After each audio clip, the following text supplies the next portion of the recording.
right, I'm ready. All right. Hit us again. And we're back. Am I supposed to...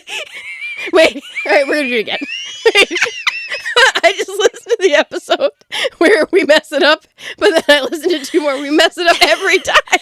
Literally every time. So, do you hit the sound after? The sound, you don't have to keep clacking. The one clack, it's all it's welcome back to the Goblin Squad. Ba, ba, ba, ba. Or do you want me to? And we're back. Ba, ba, ba, ba. That doesn't make any sense. What is wrong with me? What are we ba, ba, ba, ba? Nothing. No, there's nothing to bois yet. De bois. De bois. Devereaux. De bois. Where's the fan? I already know. Oh, God. Okay. Mm-hmm. All right, I'm ready again. Okay. All right. And we're back. To the Goblin Squad. It's Brooke. And Sarah. What up? We did it. We did do it. Again, Took a couple tries. the struggle. On episode 54. I know. 54 times of doing it wrong. It's every time. If anybody says practice makes perfect, they are liars. Because, that is not true. No. I think it's the consistency bit. Oh, right. When we're like, remember when you haven't seen us in a month? Month of Sundays. Ooh. Yeah. Sorry, Gobs. But we're back. We're super sorry. And welcome. Welcome back. And welcome, new goblins. Oh, man. We love to see you here. So many new goblins. I know. And I'm guessing a lot of you found us through a certain person's Tim Tams. That would be called The Brooke. It's me. So, and thank you. Welcome and thank you. Yes. And I hope you're ready. Because we're about to kick off Hot Ghoul Summer. I already turned the soundboard off. Sorry. There you go. Oh, that was a Hot great ghoul. sound effect. It's not too hot. No, it's not too bad. It's cooling nice. down. We got the window cracked. Once again, we're in the I think shed. It's gonna be fine. Yes, we are. We are in the Ouija shed. Coming to you from the shed. Yes. Hello. Hello. And yeah, we're thinking Hot Ghoul Summer. Yeah, and we're starting off real strong. Really strong. Mm-hmm. And right at the top, before we get into it, to work on this theme of the next 4 episodes we're going to do for the month of July, we have some requests. Goblins. We need listener stories. We need 'em. Paranormal experiences. Hauntings. Hauntings. Did you see a cryptid in the woods? Crop circles. A shroud figure in your house? Shadow people. A shadow person who looked like your mom? I have. We'll talk about it. So horrifying. Horrifying. All my siblings saw it. It happened. Changed my mind. No. Shelves falling off the wall. Imaginary people falling down the stairs. Right. Phantom footsteps. We'll get into it. Oh, no. But No. we want your stories because we have an episode planned where we would like to share them with all of the gobs. So if you are cool, we don't have to name names. You can remain anonymous. But, Yeah. you know, if you want to shout out, we'll shout you out. And you have options. So if you're going to submit a story, Yes. here's how you do it. First of all, you can send us a written story via our email address. We'll put it here. Goblin Squad Podcast At gmail.com. .com. Yes. Or you can hit us up on ye old Instagram. Yes. You can send us a voice memo. Oh, if voicemail. We could play it on the Yes. pod. So treat just it like a make- voicemail. Just make sure, just pretend you're leaving us a message. Yeah. It's just us. Yeah, it's just us. You can say whatever you want. You know us. Um, Come on. Send it to us. If you want names changed, let us know. If you want to be anonymous, make up a pseudonym. Be Right. like, this is, Tammy, or whatever. Just don't do that because that was haunted. Please do that. Just have Tammy. every story be a different story of Tammy. and her adventures. So if all of you message us and be like, once again, it's Tammy. Hey, Tam. That would be great. But Send 'em in. Yeah, ghost stories. Also, a couple episodes. If you have any bad stories about any, not bad necessarily, but any weird stories about some interesting tarot readings, Yeah. or maybe perhaps bad tarot reading experiences, or shamanic or past life experiences, Yeah. like with readings that you've had. We want to hear about it. Yeah, if you've gone to a medium, a reader, if you've had any kind of psychic intervention, any kind, good, bad, whatever, and you want to talk about it, send it in. Again, we are more than happy to make it anonymous, so don't feel bad, especially like we have a lot of local gobs that follow us. We will fully change the deets. Absolutely. Don't worry about it, but we want to hear about it, and we will feature your stories on some upcoming episodes later this summer. Yeah. And hey, if you want to share and you don't want them on the pod, we'll take those too. We still will. We still will. We want to hear them. We'll keep it locked down. Yeah. Also, for another one, if you have any experiences with cults, or if anyone in your family, friend group, perhaps may have been a member, accidentally or on purpose, it's fine. It was an or accident. both. Or maybe you led a cult. Maybe you started one. Maybe you are currently running one. Right? We want to know. Tell us your recruitment tips. Yeah. We want to know. Stay weird. Any nefarious purposes of any kind. Just curious. But we want to get some engagement and hear your weird stories and read them on the pod if you are down. So we'll be doing some shout outs at the top of the next couple episodes, probably. We will.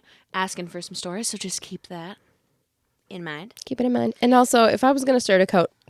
If I was going to start a cult now, it would be a cult. When you were 4 years old. When I was 4. And I became obsessed with Mr. Worldwide. No, I wasn't obsessed with Mr. Worldwide. You were obsessed with Tammy. Tammy. There is no Tammy. Don't take any of this seriously. Except for the sending in your stories. Mm-hmm. Take that super seriously. Very seriously. And before we start tonight's topic, I do want to give a little heads up trigger warning for anybody listening. Yes. So this episode does contain mentions of hauntings, demonic entities, religion, especially Catholicism. Mm-hmm. Evil. Yes. The devil. Yep. And also The Lord, yep. And there is mention of some murders. Yeah. Some real true crime situations. So, did you hear that crispy R that just came out? I cannot help thinking about Trixie and a Krispy Kreme. A crispy, crunchy cracker. Every single time, because I have chronic crispy R's. I do. And every time now I'm like, it's so crispy. Katya would just lose her mind. Like, crispy cracker. I love that I am just slowly coming into everyone's FYP with... Oh, they're in there now. My husband is sending me Trixie and Katya memes. I love it. Yeah, fully infiltrated. So, you've been warned. Yes. Watch your R's and also trigger warning. Yes, all of those things. So, speaking of crispy cracker. Oh, they're dead. That was unintentional. This is starting off rough. What are we talking about today? We are talking about two of the most famous paranormal investigators in the history of the entire investigation, the whole scene, culture. Yeah. Ed and Lorraine Warren. Oh, yeah. Pioneers in their field. The paranormal power couple. Absolutely. Hands down. No question. Or charlatans. Time will tell. Full of chicanery. Do we have opinions? Yeah. Mixed. Super but we'll get there. Mixed. Now, we'll get there. For loyal gobs that have been around for a while, and if you're new, welcome again. We would recommend that if you want to hear more about Ed and Lorraine, this episode will be Ed and Lorraine exclusively, but if you want to hear more in-depth information about some of their past cases, we did cover in episode 35, Cursed Objects, the Annabelle doll story. Pretty extensively. So that's also the episode where one of the most haunted things that's ever happened on this podcast occurs. Scared the shit out of us. It's on recorded. Video. I've made reels and Tim Tams of it, and it's on ye old YouTube. If you want to hear two people become genuinely afraid and not fake it. Still don't know what that was. Nope. And it was a little scary. And now you just told me, what did you tell me before we started recording? I don't remember. About a certain room. Oh my God. Okay, so Again, loyal listeners. loyal gobs will know that we have only been recording in the witchy shed for a few episodes. Yeah. Prior to that, all of our episodes were recorded in the infamous Red Room. At my place, which was great. And it did serve us well for a long time. Absolutely. And then it just got real hot. And the Commodore, my significant, kept playing extremely loud guitar music downstairs, and we would be like, hello?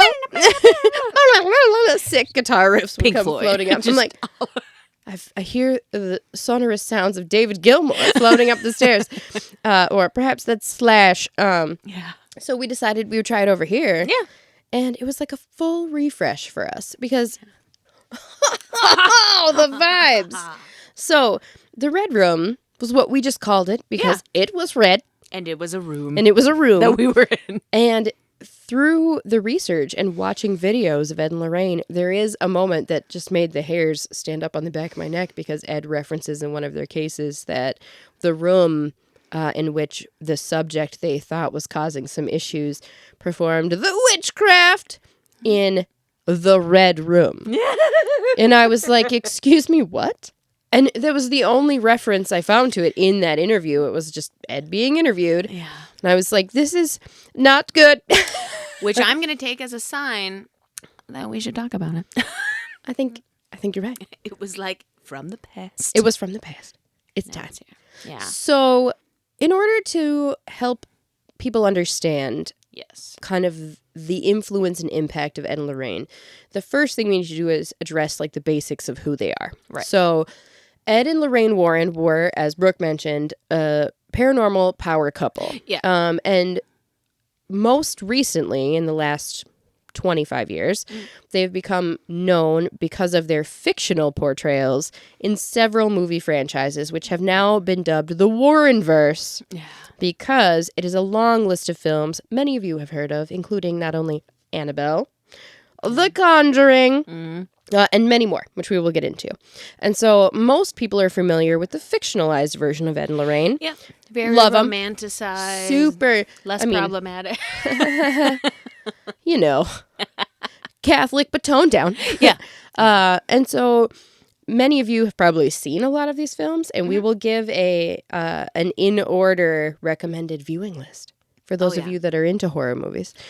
Some of my favorite movies are on that list. And some I still have to watch. Out of the entire list, have only seen the first Conjuring. Which is a classic. The one. And if you are a fan, goodie. and I was not always a fan of the horror genre. I became a fan only in the last probably I'm getting better. 6 years or so. I really started the Commodore, and I have Spooky Movie Sunday. Yes. In which we pick a movie either genuinely scary or fantastically campy, i.g. the puppet master with that puppet that spits the leeches. Very Lamageddon vibes. So much. So Excellent we film. go one way or the other here. Yeah. And have greatly enjoyed viewing the horror movies. And it has desensitized me to horror. So now I'm like, the next Conjuring movie's coming out. We gotta watch it. So I will give that list a little bit later in the ep. But because of their rise in pop culture, horror pop culture, people have taken a renewed interest in their actual lives and careers. And almost all of the cases that they actively participated in became the basis and core for almost the entire haunting genre of films. Like, if you pick out a film that is supposedly based on a true incident, almost all of them the Warrens touched, from recent memory. They were either actively involved, investigating, or are the core investigators of these stories.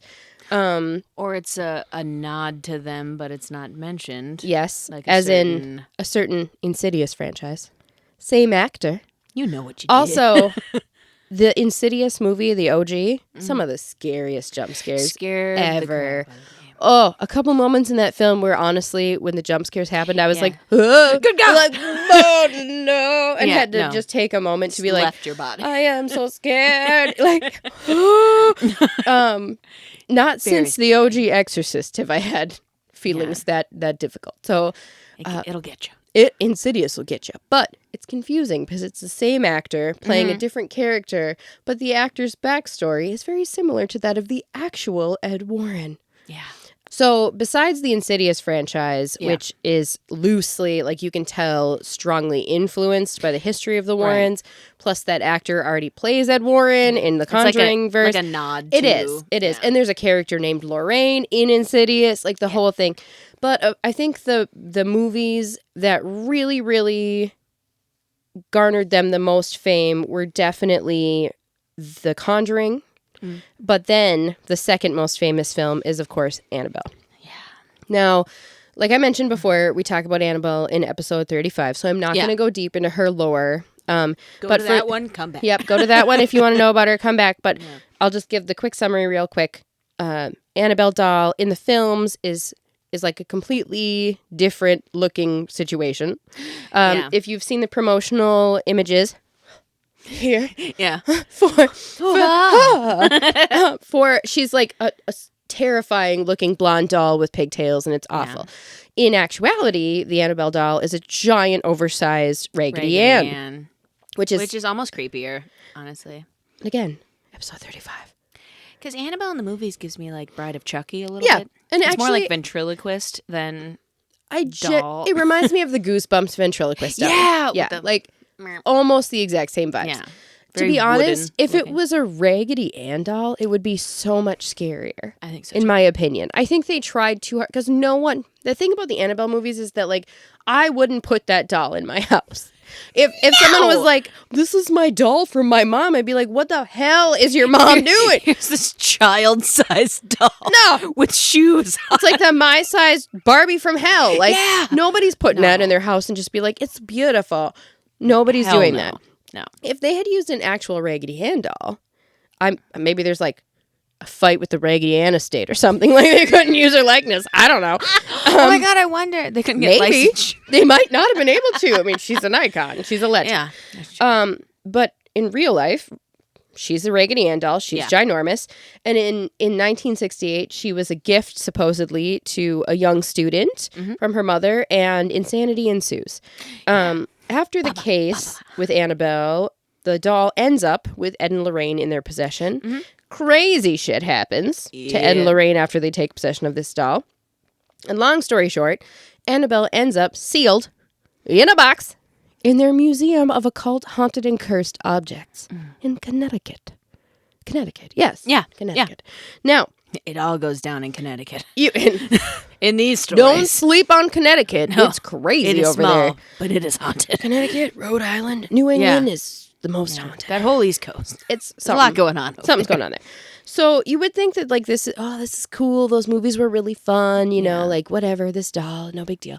Now, a lot of people haven't actually seen the Annabelle doll in recent years because in previous years, because of zoning issues, the actual Warren Museum in their home was shut down by the county that it lives in because it wasn't zoned commercial. People couldn't legally, I mean, they've been operating for decades out of their house. Come on. So they decided to shut it down to formal tours so no one can go in and pay to see Annabelle anymore in the museum. Yeah. That has not stopped the legacy of the Warrens. Now, we will talk about Tony Spera more. We have in previous episodes, but Tony is the Warren's son-in-law. Yes. And he has become kind of the official spokesperson and, as he claims himself, the formal heir of Ed and Lorraine Warren. And he is continuing their legacy. And giving Jafar. Jafar, I'm stuck. I'm stuck. I'm molting. Every time. It's got to happen. Every time. So, Tony Spera is very active on social media. Yeah. He's very active. Yeah. And he posts... He stays out here for the kids. He really does. So, if you want to get into it, you go check out the official Ed and Lorraine YouTube channel run by Tony Spera. And he runs the New England Society for Psychic Research, which was founded by Ed in the 50s. Otherwise known as Nesper. Which reminds me of CRISPR, where I was like, what are they doing over there? What kind of genetic mutation with dolls? And I'm like, nah, they just out here talk about ghosts. No, it's just New England. Yeah, and their website has a ton of history. Bear in mind, it is the organization that Ed founded. It's run by his son-in-law. It's absolutely like Ed and Lorraine Warren were the best things that have ever existed. So just go there and understand that that's their website. Yeah. So there was some recent Annabelle news. She became TikTok famous in 2025 again. Yeah. Because after Nesper and Tony realized that they could no longer exhibit her in the museum. Yeah. They started several years ago taking her to conventions. There was a Paracon in 2024 where Annabelle was, and they took her on visiting like exhibits, and you could pay an additional fee to go behind the curtain and stand in the crispy R's and stand in the room with Annabelle the doll, like haunted. She was in her case, the whole thing. However, in 2025, Tony organized a special exhibit tour called An Evening with Annabelle. Gross. In which, in which... You will not see me attending. I don't know. I thought about it on the way over here where I was like, if I had the opportunity to go see this doll, I think I would do it. I I would wait for you patiently in the parking lot. I would wear every holy relic I have. I would be digging through. I'd be in that cedar chest getting them holy medals from my aunts and my uncles. Get the oils and the water. Oh, yeah. Get the smells and bells. Smells and bells. Smells you walk and in there bells. with a sensor. No. Not today, Annabelle. Crystals in the bra. 100%. Just Pockets. the whole spray. Yeah. Spritz. Yeah. Just in and out. Yeah. So you could pay, you could go, it was a lecture series, and then a live, quote unquote, live viewing of the original Annabelle doll in her case, right? Not out of the case. Yeah. Thank God. The tour hit a handful of U.S. cities in 2025. It recently wrapped, like spring of 2025. Oh, shit. So, like, this just happened.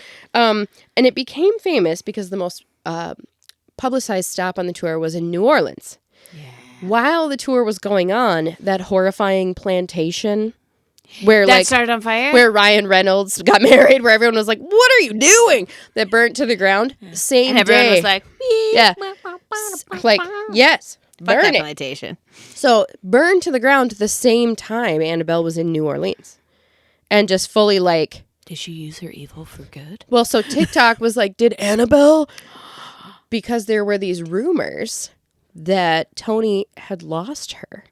Yeah, because that was the whole thing. Someone that was at the lecture, and I couldn't find the clip, but apparently it exists, has a video of the team loading her wooden box into their van without the doll in it. Yeah, like fully empty, just the box. And so she's just scurrying around somewhere. And so, of course, TikTok was like, oh my God. I don't like that. So Annabelle's gone, quote unquote, all to the TikTok. places to go missing. And the internet is like, she's out. And then the next day, the plantation burns to the ground. And they were like, yes! Get it, doll. That's the new storyline. Everyone's just like, Annabelle! Yeah, for real. People were sure. Hot Ghoul Summer. Like, for real. Yes. So, Tony Sparrow, when he realized this was becoming a TikTok trend, fully was like, oh my God, I got to deal with this. So he went online and on the accounts and addressed the incident, claiming that in May 2025, after this TikTok went viral, claiming she was gone out of the case and that she was free, that what actually happens when they transport her is that in order to prevent the case from being damaged and Annabelle from being damaged, since they have to ship her and move her, they actually take the doll out of the case and transfer it into a separate locked holding case, which, as Nesper's staff explains in like an official release, they handle the doll while wearing white gloves, religious medals, they pray, and they also like anoint themselves while they're because apparently if you touch her, it's not good. But Sparrow was a little irritated, saying that the rumor that the doll had escaped and caused havoc in New Orleans was ridiculous and disrespectful to his in-laws' legacy. I'm like, I'm out here talking about Annabelle burning down racist plantations. I think that's great. Calm down, Tony. You can be all right. Okay, I know you're the heir, but like... You're married to their daughter, son. Where's Judy, Tony? Where is Judy? I don't know. We're going to put up a blurb because neither of us looked it up. A milk carton with Judy's face on it. Where is she? She's probably just at home. She's probably like, I grew up. She's fine. I literally lived with this like, my I work whole in a life. Bank. I'm done. I'm a teller, all right? Like, calm down. She's just living her life. Poor Judy. So he was Annabelle like, is not lost. So there's no Did credible... he show proof that she wasn't lost? She's in the case. Oh, okay. He has her. Okay. She's fully... He was like, here's me and Annabelle. yeah, fully sealed. Now, speaking of selfies with that doll, we did talk about how in kind of like before COVID, when Instagram and like the whole influencer thing was really, really, really starting to peak, like in the mid-teens, mid-20 teens, it was like a rite of passage for alt influencers to take a selfie in front of Annabelle. Yeah. I mean, if you're brave enough, I can't even touch it. I think I would take the selfie, but I wouldn't touch it. I wouldn't touch the box. And I don't know if I even would take the selfie. I don't know. I don't know if I could. I feel like I'd be haunted. Because, and we'll discuss this later. I'd freak myself into being haunted. Because every time you look at that picture, what are you doing? You are thinking about Annabelle. You're looking at Annabelle. You're giving your energy to Annabelle. What did we talk about? Oh. Last time? Like giving our energy to things and so many people thinking one thing. Help us. Help us. Help us.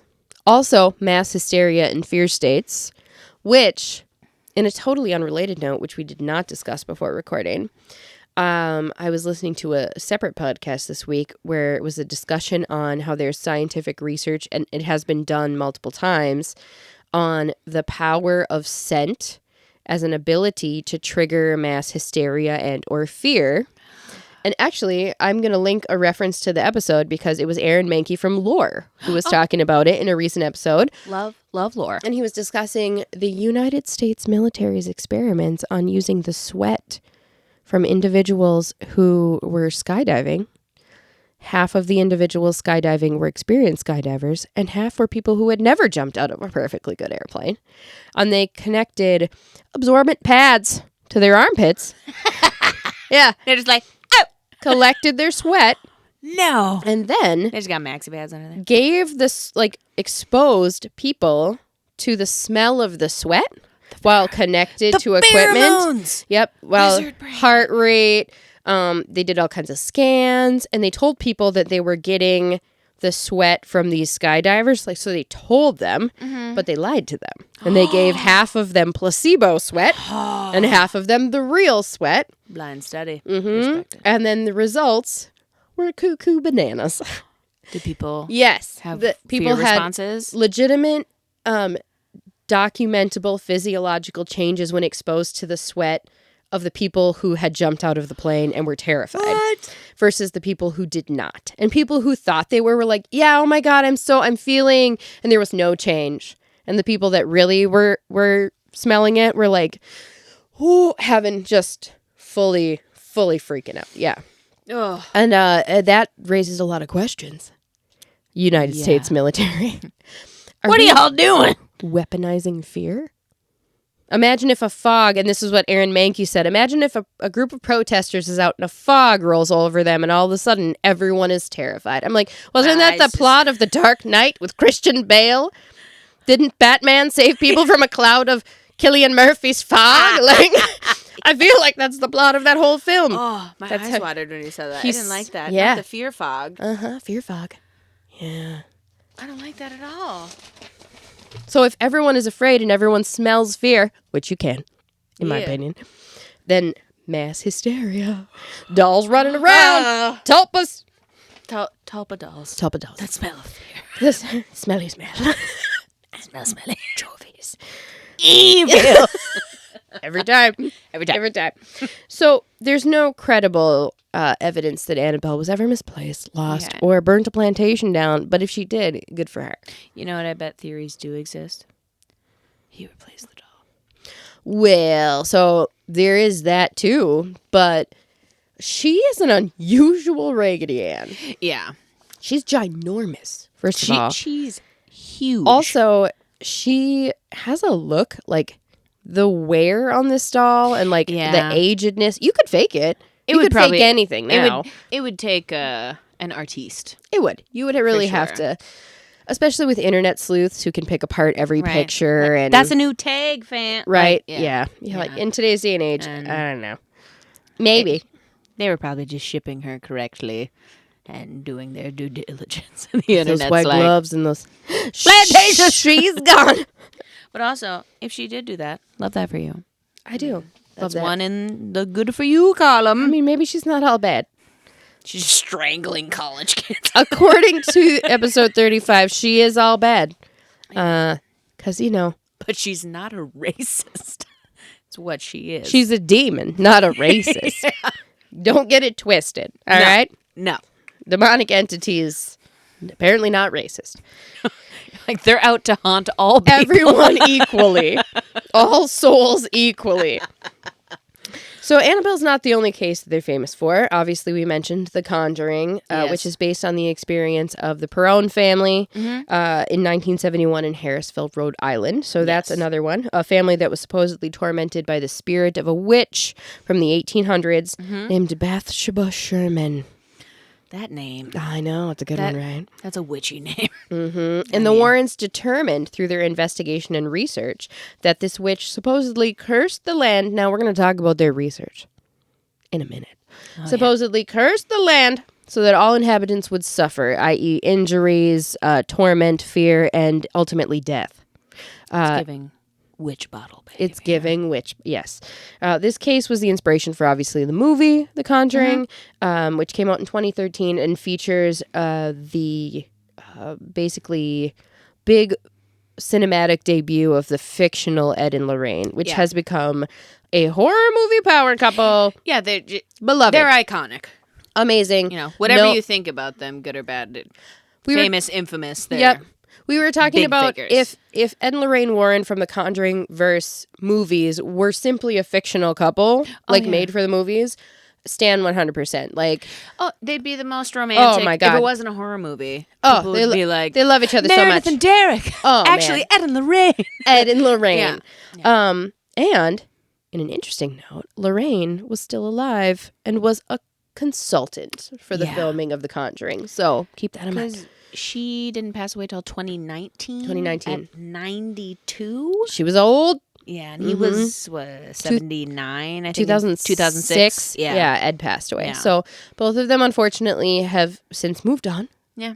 But again, Shout Tony's out to them. keeping their memory alive.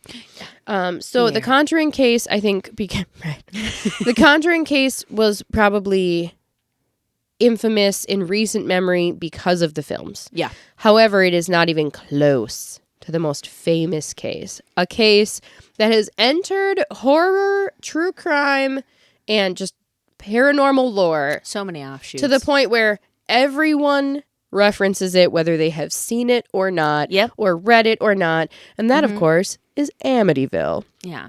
So It's become like an adjective. Yeah. At this point. Like, is it like that Amityville shit? Like, yeah, that's such Amityville horror shit. I have heard what it people means. say it. Me too. That I'm like, there's no way you read Who that would book. never watch it or don't know anything about it aside from that it's horrifying. Yep, and it has entered, it has permeated pop culture on all levels. Now, became famous because it was a film in the 70s, 1979, I believe is when the film came out.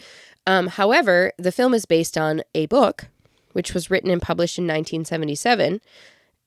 The book is based on the experience, supposedly, of the Lutz family that lived in the home in Amityville before it was the horror. Yeah. And we're going to talk about that story a little bit.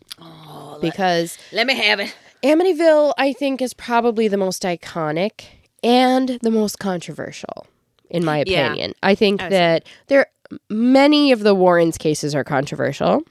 I feel like it has the most lore around it. Yes. And the most deep dives of confusion. Yeah. Yeah. Confusion. Because there's real world events that occurred in that 100%. house that are horrifying. Yep. So there's an element of truth to it that is undeniable. I mean, That's how it starts. It's how it starts. A grain of truth. Yeah. So we're going to get into it. The Lutz family. Now, if you've seen the film, you're aware that the Lutz family is the family that inhabited the house after a horrific event occurred. And the house is in Amityville, which is just a little town. And it had nothing essentially exciting about the house. Just a regular just a little regular town. house, Yeah. except for before the experiences of George and Kathleen Lutz and their children. A family known as the DeFeos lived in that house. I Now, hadn't heard that name in a while. ooh, I know. And every time you hear it, you go, oh my God. I like subconsciously. Immediately no. Not DeFeo. We both. I saw you and I was like, yeah, give me some of that. And a little activation over here. It's fine. So Ed and Lorraine were tipped off about the Lutz family's ongoing experiences in the Amityville house by a local news team. Because the Lutzes, by the time Ed and Lorraine had heard about the house, they had already fully pieced out. And was this fully in the 70s, like early? Yes. Before they wrote their book? Yes. Yeah. So everything occurred before the book. Mm-hmm. All of this occurred before the book. So 1974, George and Kathleen were involved in 28 days of what they described as hell in this house. Immortalized by the horrifying movie and subsequent remakes, by the way. Some bad. Some terrifying. Yeah. Now, some both. And it's important that you know that the media tipped off Ed and Lorraine, because in the 70s, 80s, and 90s, there were many different methods that Ed and Lorraine used to find the cases that they participated in. And this was one of them, consistently. Mm-hmm. The story of the Lutz family was being picked up by local media. The local newscasters, their viewers were rabid for information about it, and they needed some content, right? Oh, yeah. And so they were like, hey, what if we just bring in some investigators to really get the story on this? So crazy. So they were contacted. 70s too. Yep. Now, before we get into what supposedly happened in the house, according to Ed and Lorraine, and initially according to George and Kathleen Lutz. Are you telling me they're different? What? How dare you? How dare you? So, according to Ed and Lorraine, this level of demonic infestation was a 10 out of 10. Like, highest level of infestation he has experienced. He stated that he does not support the movie or the book, and that both of them greatly modified and changed the story in a way that really put a bad light on him and Lorraine and their methods and what they actually did.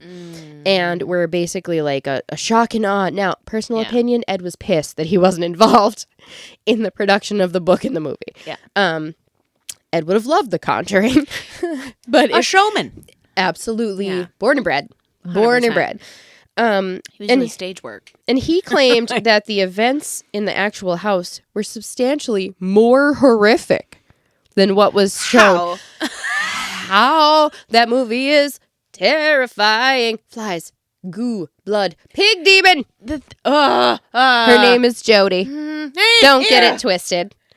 Can you imagine? Two little beady. Don't ever look out that window at night. I have. Two little beady eyes and a pig. I would pass away. Just slowly like this. How did she go? She saw two beady eyes. That's how she would have wanted to go. Done. If I went instantly, I'd be fine. Just your ghost, like, oh no. I come out as ectoplasm. Oh yeah. So he claims I don't know how this it can be worse than that. It's horrifying. Ed also claims that he had information about activities performed by the DeFeo family before everything that went down in the house, leading to the house being sold to the Lutz family. Mm-hmm. And that he knows that the previous residents of the house, the DeFeos, actually went to Montreal, Canada, to a super sacred shrine to talk to a priest / exorcist and to acquire religious statues, which were then placed around the home. He also asked a priest to come and cleanse the home, according to Ed. He said that Ron DeFeo Sr. actually requested help from the clergy to cleanse the home because he felt that something horrifying was going on. Yeah. For clarification, get that oil. For clarification, Ron DeFeo Sr. soon after was one of 6 victims of a horrific murder in which his son, Ron DeFeo Jr., murdered him, his wife, and their other 4 children, all 18 and under. And this is a real event. Yeah. Ron DeFeo Jr. was convicted of all 6 murders and sentenced to 6 consecutive life sentences without the chance for parole. And throughout his life, he constantly changed his story. He constantly said there was an evil presence. Then he changed his story to saying that his mother actually killed his siblings, and in a rage, he killed his mother, or his father killed his mother, or his sister helped him kill his siblings, and then his mom, in a fit of rage, or he killed his sister. The story changed so... Like, girl, who done it? Yeah, and I'm like, sir, it was you. Yeah. You murdered your family. You went a little cuckoo. Yes, so that was a real court case, real murder that happened in this actual house. Is he deceased? He has passed away, yes. Not that long ago, though. I was going to say. In the 2000s. 70s ain't that long ago. Yeah, in the 2000s, I think he passed away. It's always 30 years ago in my mind. Memory. So full, Barbara. Memory. Papa, can you hear me? Sorry. Take the mic out of the stand. So, real true crime, real horrible murder. Yeah. Well documented. The DeFeo murders of Amityville. Horrifying. Again, every time you say that name, I'm like, it gives full heaps. Yep. Like, there was a lot of information and speculation at the time about the state of Ron Jr. There were rumors that he actively was involved in using and taking LSD, which could definitely explain his behavior. Yeah. And then post-murders, after the Lutz family moved in, which was only 1 year after. Also, interesting bit of information. So this house is stunning. It is a beautiful property. It has a boathouse. It has a pool. Love a boathouse. It is on a canal, so you can just drive your boat out of the boathouse. Beautiful. Convenient. And was on the market for the low price in 1970, whatever, for $50,000. I'm like, maybe you would be a little suspicious. Well, apparently, the Lutz family was aware that a 6-person murder occurred in the house. Because isn't it not in every state you have to disclose if there was a murder? Well, apparently, and this is from George Lutz's mouth when he was doing that interview with Art Bell. So George Lutz is still alive. Shut up. And he did a really interesting interview with Art Bell. It's fully available on YouTube. I will link in the show notes. Okay. It's really interesting. George talks about how, because Art is asking him, like, were you not concerned about the fact that a 6-person homicide occurred in this house? And he was like, I mean, we were aware of it. Like, the realtor reminded us of the news stories. And then we were like, oh, yeah. Like, look at this cheap-ass house. The house was fully furnished when you bought it. I'm sorry. Mm-hmm. I'm sorry. Yeah. All of the stuff from the deceased DeFeo family was still in the house. And he was like, yeah, I'll buy that. And then move I didn't know that aspect. Yep. Yeah. I don't like that. Yep. So they bought a fully furnished murder house and then moved their children in. And George is like, Art goes, well, like, were your kids concerned about having to use a bedroom where 2 other children were murdered? And George, all casual, is like, well, we had a chat with them. And we were like, yeah, these boys were murdered in here. How do you feel about that? And I was like, we had a chat. What? George, that's how you present. And he was just super nonchalant. He's like, yeah, guess what? George was their stepdad. You don't say. They were Kathleen's 3 older children, and I think they had children of their own as well that were part of their blended family. But the kids that had to go in that room were not his kids. Yeah. Surprise, he's like, surprise. They'll be fine, You're going in the murder room. You'll be all right. Yeah. You feel fine about that? You see that little, play horsey in the corner? That's all yours. Just wipe off the blood. Sure, stepdad. So that was a thing. So this family moves in. I'm getting new details. Yep, moves into the house. Kids, great. Yeah. Immediately shit goes south. Immediately. The Lutz family lives in the house for literally 28 days and fully pieces out, leaving every one of their belongings in the house, packs up the car, and goes to frickin' California. Like, fuck this place. Out. Gone. I'm surprised they made it that long. Yeah, 28 days of nightmares. Ugh. So, and by the way, that's where Ed and Lorraine found them, was in California. They went and sought them out to have a conversation about it and like chat about it. And then when they went to Amityville, George fully would not go to the house. He met them in a pizza parlor to talk about it. It was like, I'm never going back in the house. I don't care. Did he go there at all? He didn't go in the house. He never went inside. Not back. After they left, he never went back. No, the first time. After the 28 days, George never went back in the house. Oh, sorry. Yeah. I thought you said Ed never went back. George I was Lutz. like, how'd he do shit in there? Yeah, Ed and Lorraine went in the house. Okay. But when George they went to talk to George... Oh, yeah, George was like, because they talked to George and they were like, meet us at the house. And he was like, no. Nope, I'll meet you at a pizza parlor. Yeah, we can talk about it at a pizza parlor. Fully fair. So I'm going to share a list of the things that supposedly occurred in the house during the 28-day infestation. I don't know what we're calling it. Haunting. Are you ready for this? I'm ready. Now, this is a combination of the descriptions from George and Kathleen and their children. Okay. And some of their children were young. I cannot remember the ages, but their little girl was quite young when the Jody the Pig incident occurred. So here's a list of the things that they supposedly went through. This list is pulled from a combination of the interviews with Ed and Lorraine, the notes from Ed and Lorraine, the written descriptions from the Lutz family, the book, which the Lutz family worked with the author on the book, and then some of those facts were portrayed in the original film. Now, I want you to keep in mind the turnaround time here. Haunting occurs 1974, book published 1977, film 1979. That's real tight. That is real tight. 5 years from start to finish. Come That's on, stepdad. monetization. That's what it's giving. I'm an heir. Sorry. Yeah. Again, just saying. So here's the things that supposedly occurred. Ghostly apparitions, number 1. Shadow figures. George Lutz claimed to see shadowy shapes moving through the house. Hate that so much. A demonic boy. A famous photo supposedly captured by Ed and Lorraine, and it's one of the most famous photos, shows a ghostly boy peeking from the doorway. It's very creepy. Of the room that the murdered boys supposedly lived in. Now, debunkers are like, it's a person. They just put a kid in the room and took a picture. It was probably one of George's kids. They made the eyes look weird. Yeah, they were like, get in there, boy, and took the picture. Yeah. But that's supposedly one of the things. Demon child. Floating spirit. Kathy Lutz said she felt a ghostly presence embrace her in her bed. No. Don't like that.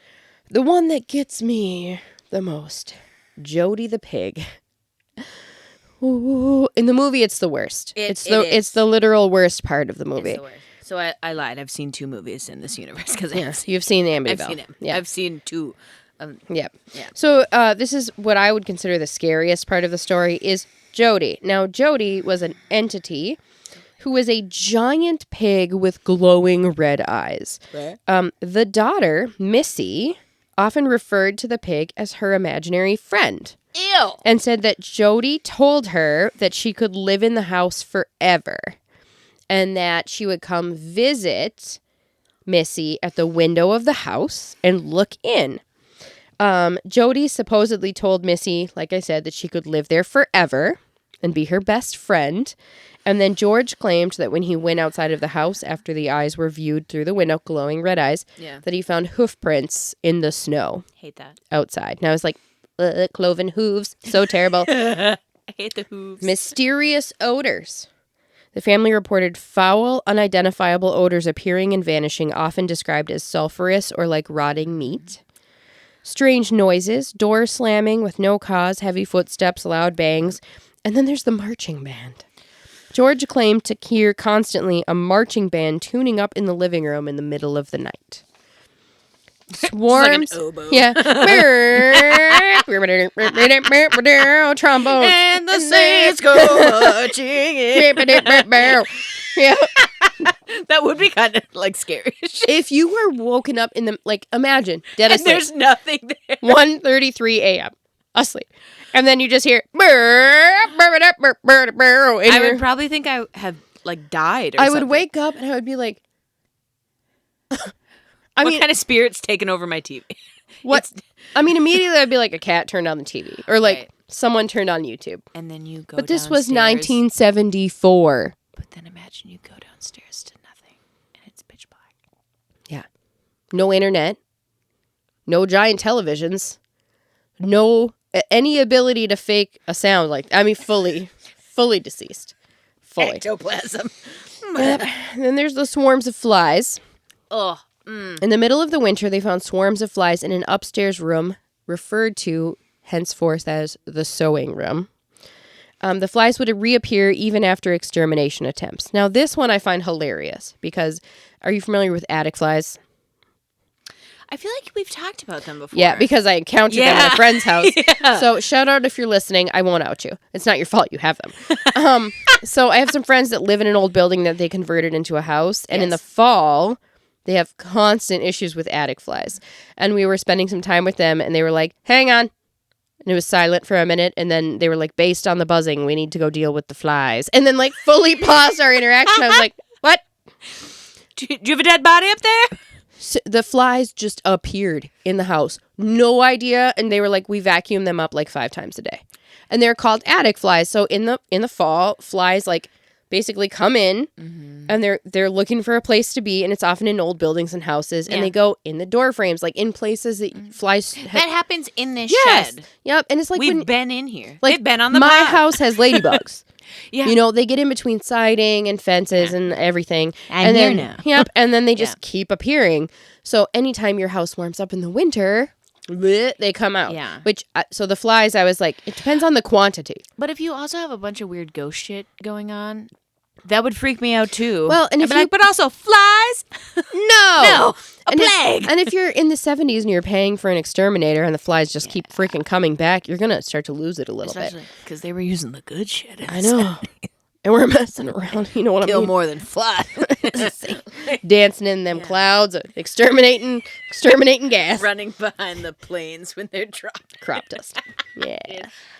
That's how we controlled things in the 70s. Yeah, it was different. It was different. So, the flies. Yeah. Not great if you're already smelling bad smells. I mean, immediately you'd be like, oh my God, where are these coming from? Yeah. Time distortion. George said he would wake up at 3:15 a.m. every night, allegedly the time Ron DeFeo Jr. murdered his entire family. He'd also wake up... I really don't like that part. No. And the timing of the murder is documented because you know how Ron got caught? Did you ever hear how Ron got caught? No. So Ron, trying to figure out how to get out of this when he murdered his whole family, went to a local bar and said, I think my parents have been shot. I think he said, I think my parents have been shot. Sir. And then brought people to the house. Like he was part of... He just ratted on himself. He did. I think he thought he was going to somehow be able to cover up that he was the only surviving member of his family. It was the 70s, dude. Yeah. Go to Canada. Just flee. You literally could have been like, goodbye. Clearly you weren't that far from Montreal. No. New York is not that far from Montreal. So, you know... didn't even need a passport. You could have just been like, Meow. I'm in Canada now. But no, he was like, I think someone's shot my parents. And in his mind, I wonder if he was all like fugued out. Probably messing with LSD in the 70s. Barry Manson. I mean, real bad. Yeah. So, cold spots and slime. We'll get to that. The goo. Cold spots in rooms with no drafts. Green gelatinous slime oozing from the walls and keyholes, also sometimes black or red. Physical Multiple attacks. This is the ones that I would be like, and we're done. No. And we're done. How did you do for 28 days? Yeah. Why? Kathy claimed she was levitated from her bed. She also said she was physically scratched. And that George claimed he was forced awake by invisible hands that like shook him until he was awake. And then he was like, what the fuck? Like in his bed, being forcefully awakened. No. Then there is Father Mancuso's curse.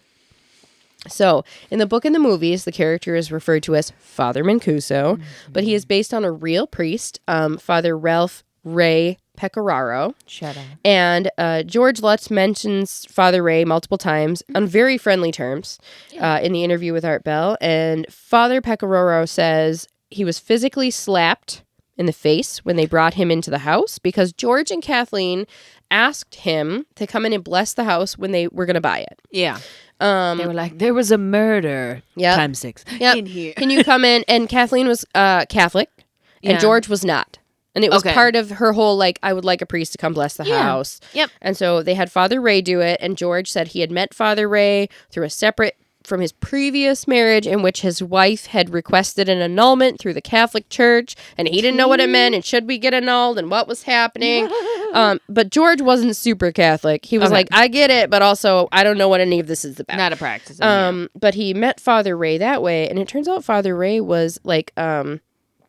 he wasn't just like a priest. He was an ecclesiastic, like rule.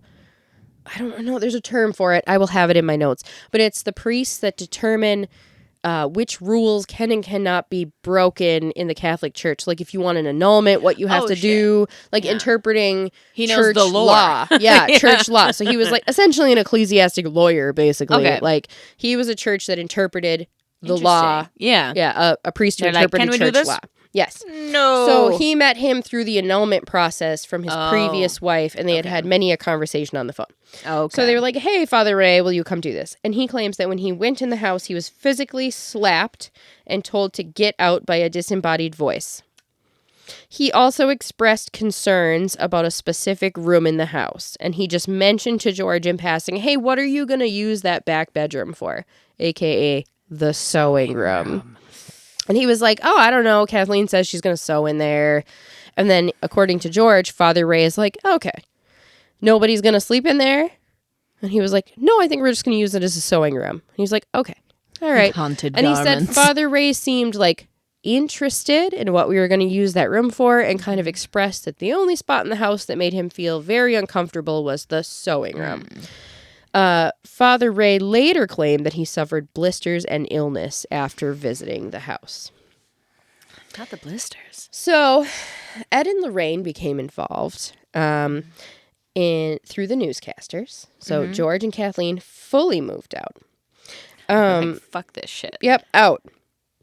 And the newscasters call them.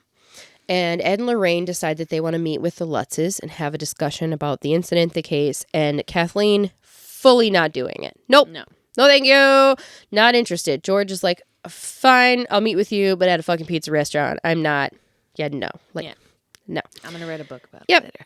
So there is a really, really fantastic interview. And it's really interesting because it is of Ed and Lorraine. You will get to see Lorraine's amazing bouffant. Oh, coiffed. Ooh. Coiffed. The Her eyebrows was... Oh, girl. Giving. Yep. It had a shape. Mm-hmm.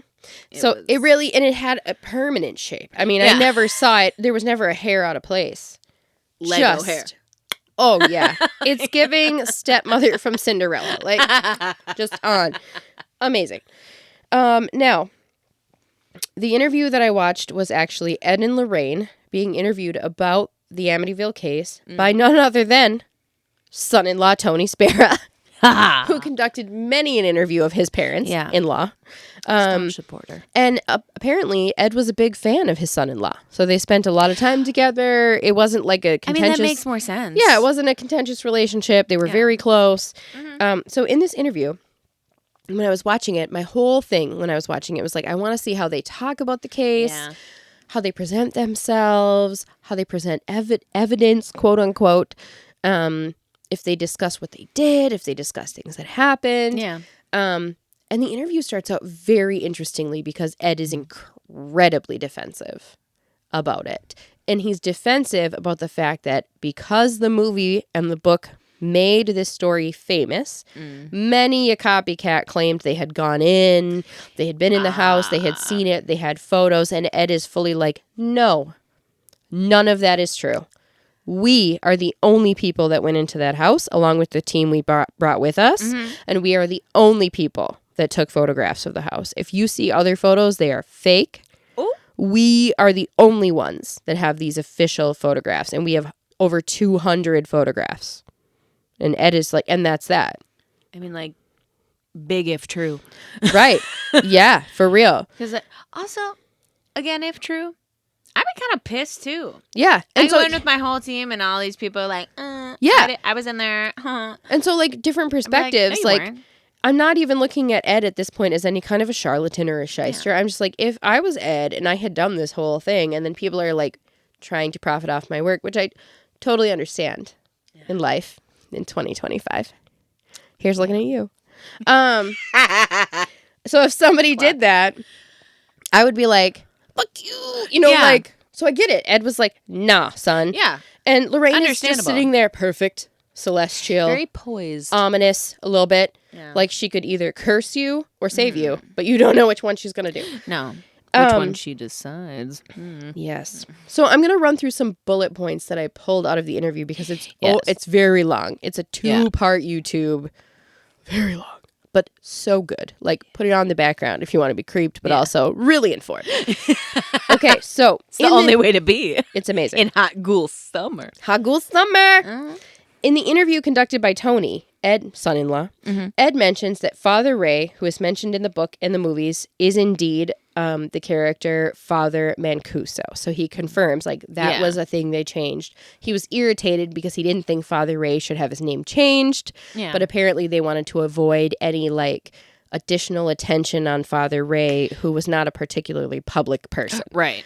He's like, I don't want to be famous. Yep. And Lorraine explains, we were called in by these newscasters and these TV hosts, and that's how we met George and set up the pizza parlor thing and got the permission to enter the house. Yeah. We will talk about the techniques that Ed and Lorraine used to enter haunted houses, one of which is my favorite thing in the world. I'm like, pay my house. Please, come on in. Lorraine said that the case deeply impacted their personal life. For a few different reasons. Apparently, it followed them home. Gross. So, she describes being afraid of the case and the house and discusses how she talked to multiple priests of different clergy to get their take on a situation involving demonic, quote-unquote, infestation, which at this point, she said she didn't know that's what it was, but when they talked to George and then they were going to the house, she started to feel an intense sense of apprehension, like an overwhelming, this is bad, I do not like this. Now, as we move along, for the goblins that are new here, I'm known for a couple of different things. I'm known for my rampant skepticism and judgment, but also being a person who wants there to be evidence, right? Like, if something occurs, like my hairs stand up on the back of my neck too, right? And I've had experiences. Yeah. Okay, like there are many a thing that have occurred that I cannot explain nor deny. And so I want to believe. But you are also a woman of science. I am indeed. And so when something seems like flim-flam, it's getting called out. Chicanery.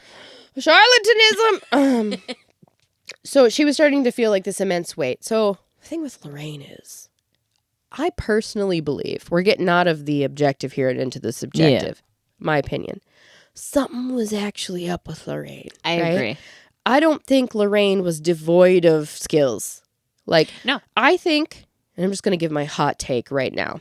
I think Ed and Lorraine used a particular set of skills, if you will, to create a career, right? And part of that career was showmanship. And part of that career was convincing people. And part of that career was notoriety.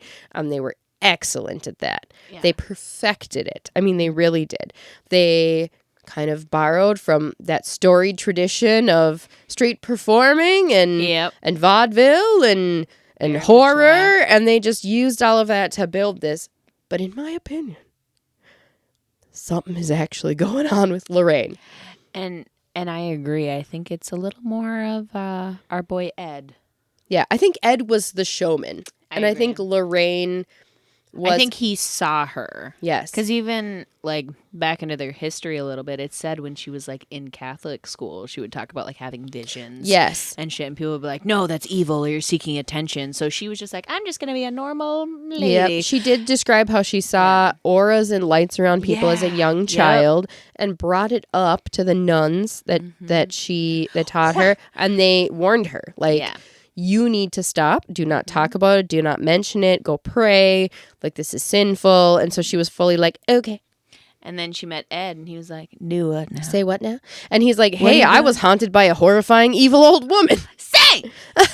recognize real. Yeah, like, whoa. Yeah. I'm like, I would be traumatized if I was haunted by an evil old woman as well. Yeah, it's the kernels where I'm like, I think there's a little of both. Yeah, You know? I agree.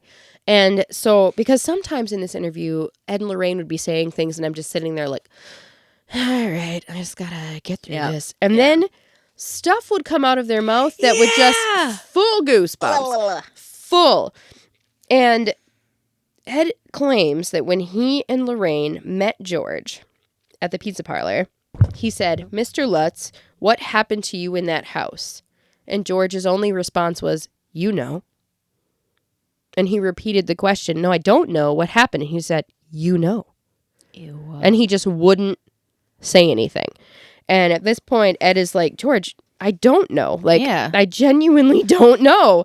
And George simply was like, you know. Yeah. And I was like, oh my God. I don't like that. And he told them he believed if he talked about it, that it would start again.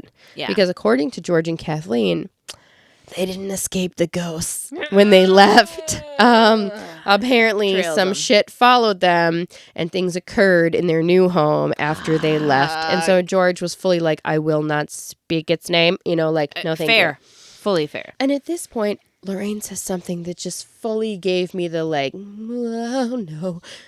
Lorraine says that if you go somewhere where active phenomena is occurring and you give it attention, it can attach to you. And it will attach to you. And when she said it, it was looking at her and the way she said it. Like, you have to watch the interview and look at Lorraine's face and see how serious she is. And I was like, this is the first thing out of your mouth that I think is real. Like that. Yeah. I 100%, I was like, no.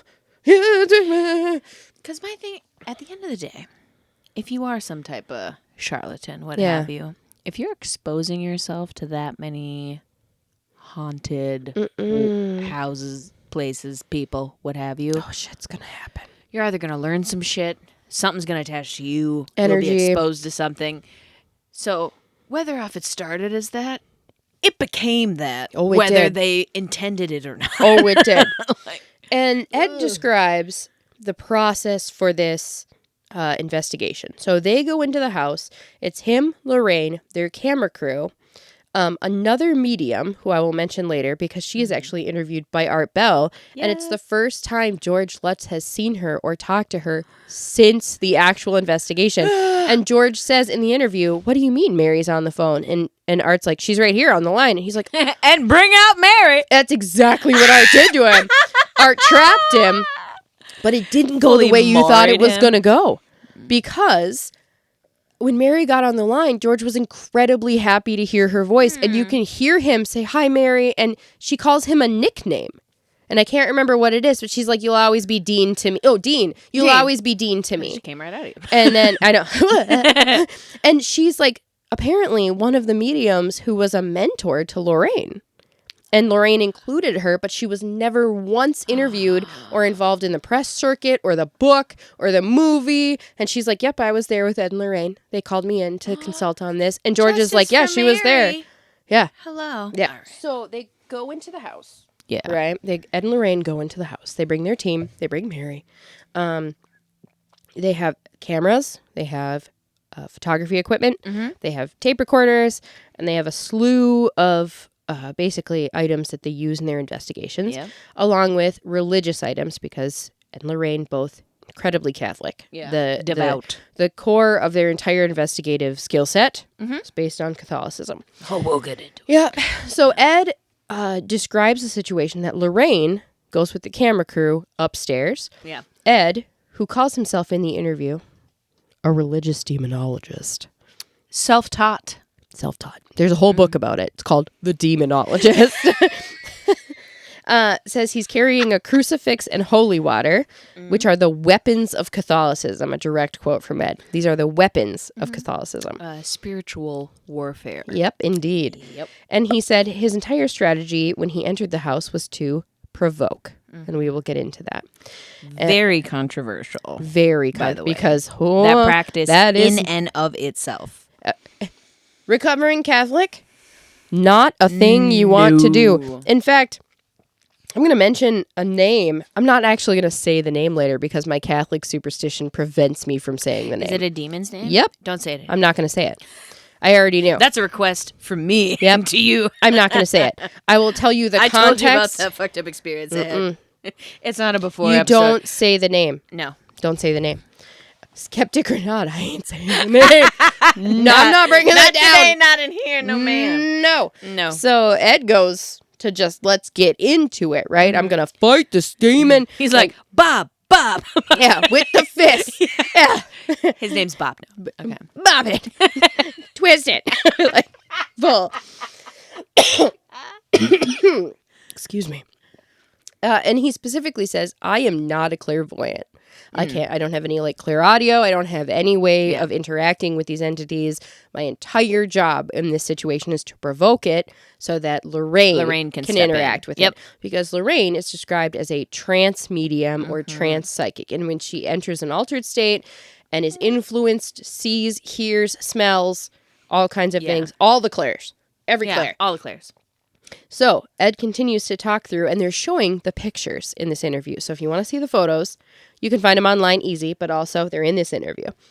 And he's going through the process, and he's talking about, here's the house, here's the door, where in the movie, the door is like blown off the house. And when we went, you could see there were marks around the door where maybe something had happened. And he's just talking through the property and the inconsistencies between the actual site and the movie. Like, oh, in the movie, the well's in the house. Really, it's outside the house, blah, blah, blah, blah, blah.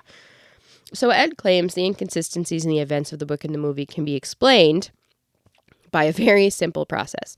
That the author of the book, instead of saying, because there's an incident in the book where the family enters the house and there's a banister, and the banister explodes, like, kaboom, done, right? Wow.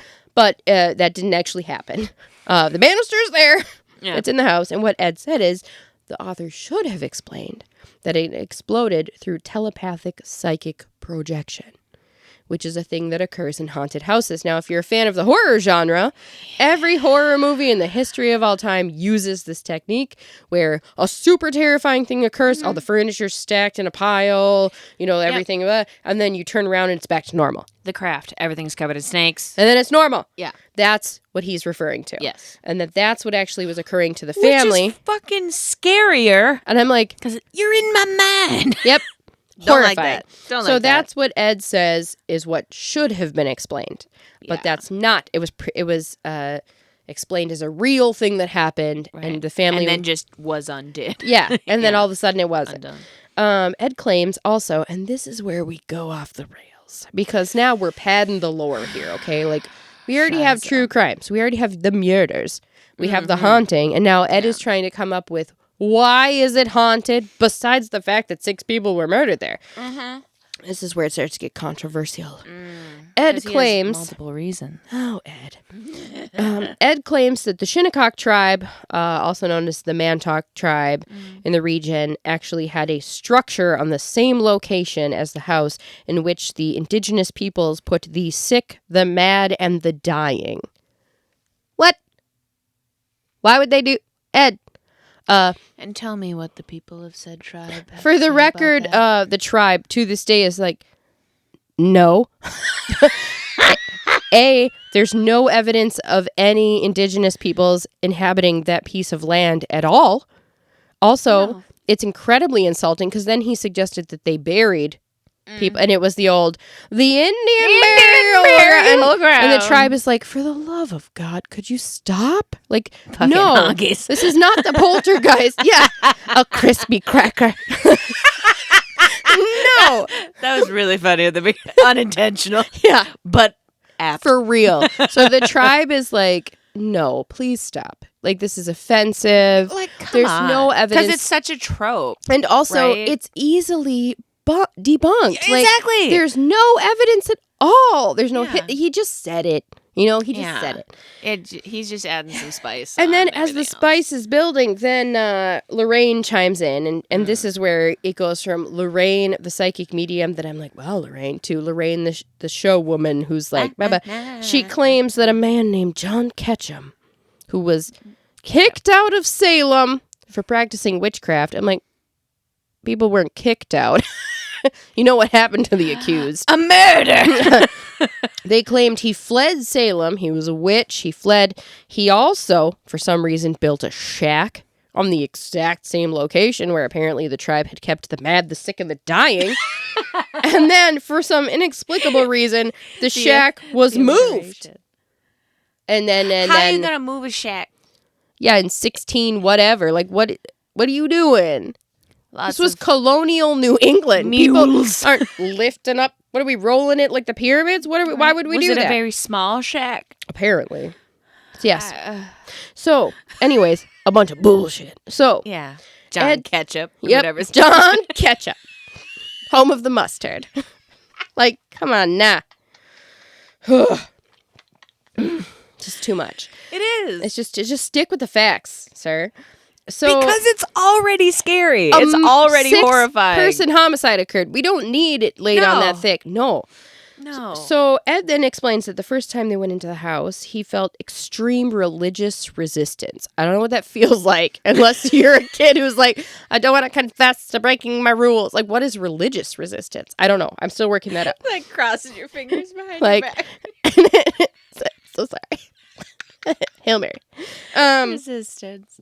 And Lorraine, which was also controversial, the thing that happened with Lorraine is that frequently she was asked to intentionally try to communicate, right? Like, what is the rule? And back to episode 35, Lorraine's own words in an interview, do not intentionally ask. Don't ask if anybody's there.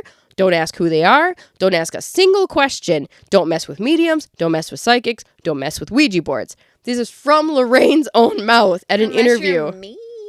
I mean, you fuck with the Ouija? No, you do not. She stucks. Oh, her. Well, I was like, you? Yeah. You don't Ouija?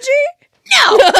No, she stucks. She sticks with the Ouija thing throughout, but I'm like, she can talk to people. She can do it. She can invite She people. is special. But no. But also at the same time, I'm like, if you have the drip to like keep the demons off of you, by all means, take it. Right. But I'm not doing it. I appreciate the advice. Like, thanks for absorbing that. Ouija boards. She's basically like a damp rid for evil. Like, just absorbing. Just. Poor Lorraine. She really went through it. I don't need it. So, this is once again where the interview takes a hard turn. This is where they mention the Red Room. And then they start to claim that Ron DeFeo Jr., the man who murdered his family, performed witchcraft and other dark satanic rituals in the Red Room. And then they show a photo of a very obviously staged fake skull, a book, a knife, like a feather. It's like, like Edgar Allan Poe. It is. Poem. It's like a perfect, like, you guys brought that in and put it in and there was a beating heart under the floorboards. And a raven. Nevermore.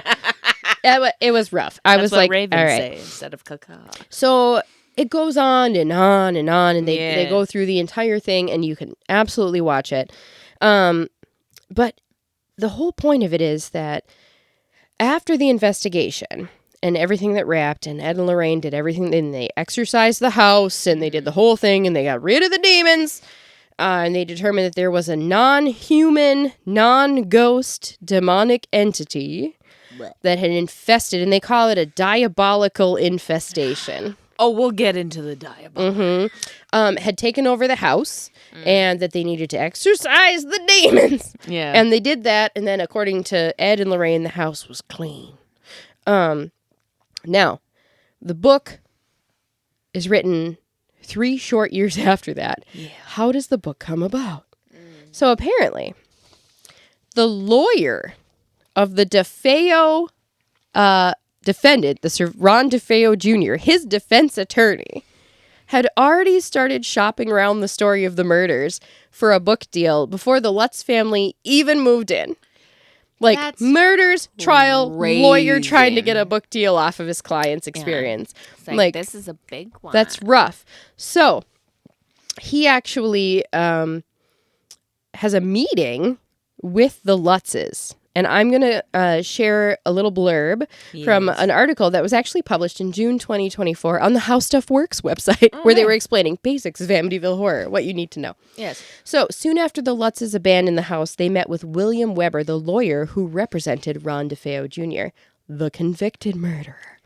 Weber, as it turned out, had already been shopping around the book ideal, idea and the book about the DeFeo family murders, which he called Devil on My Back, because part of their defense attempts was to say that some kind of entity made Ron murder his family. The devil made me do it. So according to Weber, he and the Lutzes had... So this man has done interviews. This lawyer did interviews claiming that he and the Lutzes had a creative brainstorming session. And over many bottles of wine. And that the Lutzes shared the story of the unsettling things that they felt inside the house. And then Weber shared details about the DeFeo's life and the murders that only he knew. The ethics of it. It's a whole thing. Jesus. Then Weber claimed that several of the details were spun from that meeting into the book and the movie. Weber and the Lutzes parted ways, however, because they got in a fight over the splitting of any book proceeds. And then the Lutzes took the story to who eventually would publish the book, Jay Anson, a journalist and filmmaker. They cut the lawyer right out. They did. They cut him right out. So fuck you. We lived here. Yep. So they got a book deal. And Jay Anson and the Lutzes have also since gone rounds over the money for their story. So it's a whole thing. And this is a quote from Jay Anson, the author, whenever he has been questioned about the book, because he is a filmmaker and a journalist. Yeah. So he presents the book as the tale told to me by the Lutz family. And this is the slipperiest thing I've ever read, and I love it so much. I'm like, sir, you are a champion. It's funny. Almost nobody ever says to me, hey, that book of yours is a bunch of bull. I didn't believe a word of it. Instead, they ask if I think what the Lutzes told me was true, said Anson. And I answer them the same way I answered you when you asked the question. I tell them that I have no idea whether the book is true or not, but I'm sure that the Lutzes believe what they told me is true. Full stop. What a way to get around that, sir. I have to give you I respect it. I respect it, too. I respect it. If somebody came to me and told me this tale, I'd be like, let me get my keyboard. Let me just write her down. This bitch. Why not? The craziest story. Like, what the fuck? Can you believe it? So, I mean, that man really worked the system. I'm very impressed. Yeah. And again, he's an author and a journalist. If somebody comes to you with this crazy, insane shit, you're not.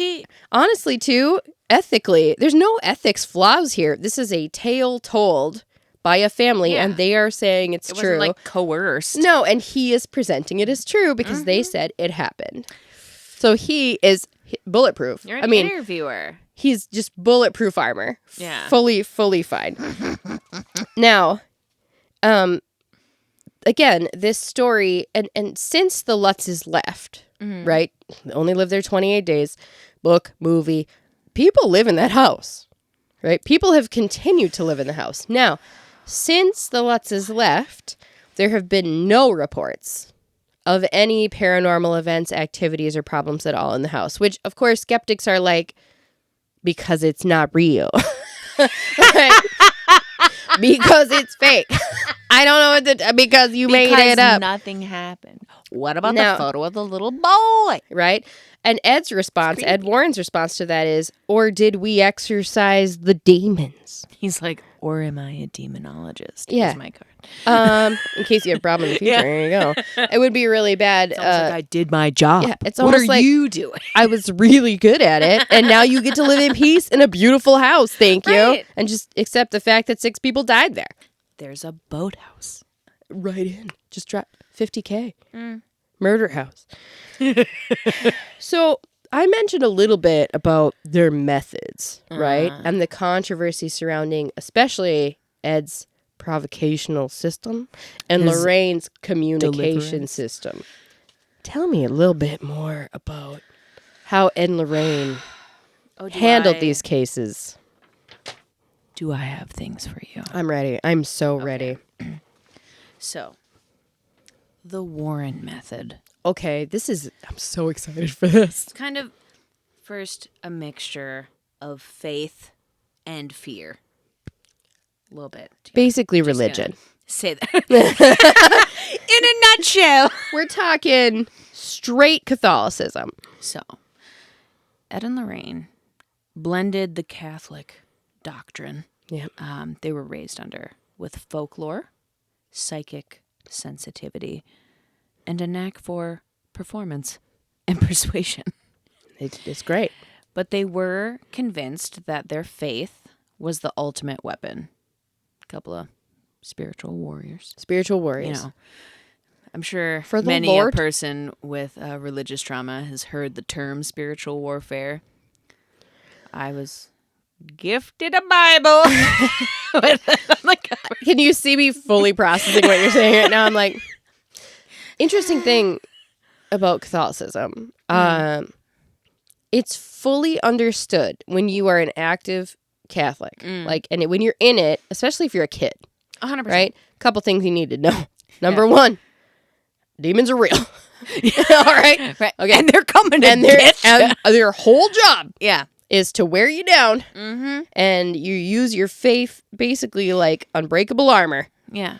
Now, it's not evangelical. Catholics are not evangelical, right? We're like, no, like, I'm not going anywhere. Don't subscribe. Some of them do, but like, it's the spookiest of the Christianities. It's the most the witchiest. It's the witchiest. And which is why their blend makes sense. yes. So you fully accept that fact when you're a child. You're like, I'm a spiritual warrior. yeah. And I I'm not, have my holy water. Psst, psst. I was ready. Yeah. Episode 35. But it's never like you're fighting on behalf of God when you're just like a normal Catholic and you're like, oh, the devil. Right. You're protecting yourself. You're literally just out here like, a demon. Pakistan. Full Dale. Yeah. Full Dale Gribble. Yeah. Because you're like, demons are everywhere. And I got to be careful. Yeah. When movies like The Exorcist come out, it ruins your whole life because you see it as a child and then you can never unsee it. And then you it's see just it like behind a couch or something. You're not I was supposed to be curious. I army crawled and I saw and I can't unsee that demon's face. And it's just in there. It's awful. And we will not speak its name. No. Because I might be a woman of science and a goblin of logic and reason, but I'm not in any way. You could be two things at once. You're right. You can. And I'm not doing it. Complex individual. We don't risk it here. Yeah, no. We only risk it. Ring a bell. Biscuit. It's true. Speaking of, Lorraine once said, diabolical forces are formidable. These forces are eternal and they exist today. The fairy tale is true. The devil exists. The goosebumps. So how did they put this method into practice? I have no idea. First off, together they claimed to have investigated over 10,000 cases. Logistically, I mean, they were old as shit. when they were met crispy crackers. Crispy crackers. They met when they were teenagers. Yeah, because he was 16 or something when he dropped out of high school. But they didn't start investigating until after he got out of the war. After the war. After the Great War, and then wait, the Second War. Yeah. Not the first one. And then joined art school. 50s, 60s, or was it 60s, 70s? No, it was earlier than that. It was the 50s. Yeah, 50s. Yeah, because he formed the New England Society for Psychic Research in 1952. Yeah. So they were really... They were young. Right after World War II, yeah. they started doing... fucking ghosts and demons. The ye old painting situation. 100%. So, well, not all of these cases required them to do a full-blown exorcism, so maybe that's where the 10,000... They were just like, no, investigated, fake. Maybe they count that one. They did put it on the list. Mythbusters. Yeah. Many of them needed what they called a cleansing or a deliverance. What?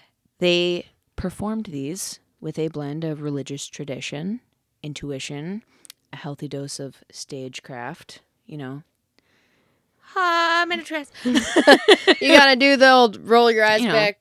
And whether that was the spiritual warfare, the performance art or whatever, it worked for people who believed. It did. Right? Mm-hmm. So, step 1. Oh, boy. Identification and invitation. What? I don't like the second word. This was usually Lorraine's domain. Okay. Right? She would start by entering the home and reading it. Mm-hmm. Opening herself up spiritually. In her own words, she would tune in to the energy of the house or space, what have you. I did hear her in that interview mention a phrase that I meant to ask you about when you were talking about their method, because she made a comment about, it was that same sentence when she said that if you attach, and then she said a phrase, and I don't have it written down, but it was something along the lines of, especially when you're still, she said a verb, I don't remember it, transmitting, or you're still, it was like tuned in. It was like tuned in. Psychometry? No. It was some, I'm like, their vocab. I started a You list. have a section.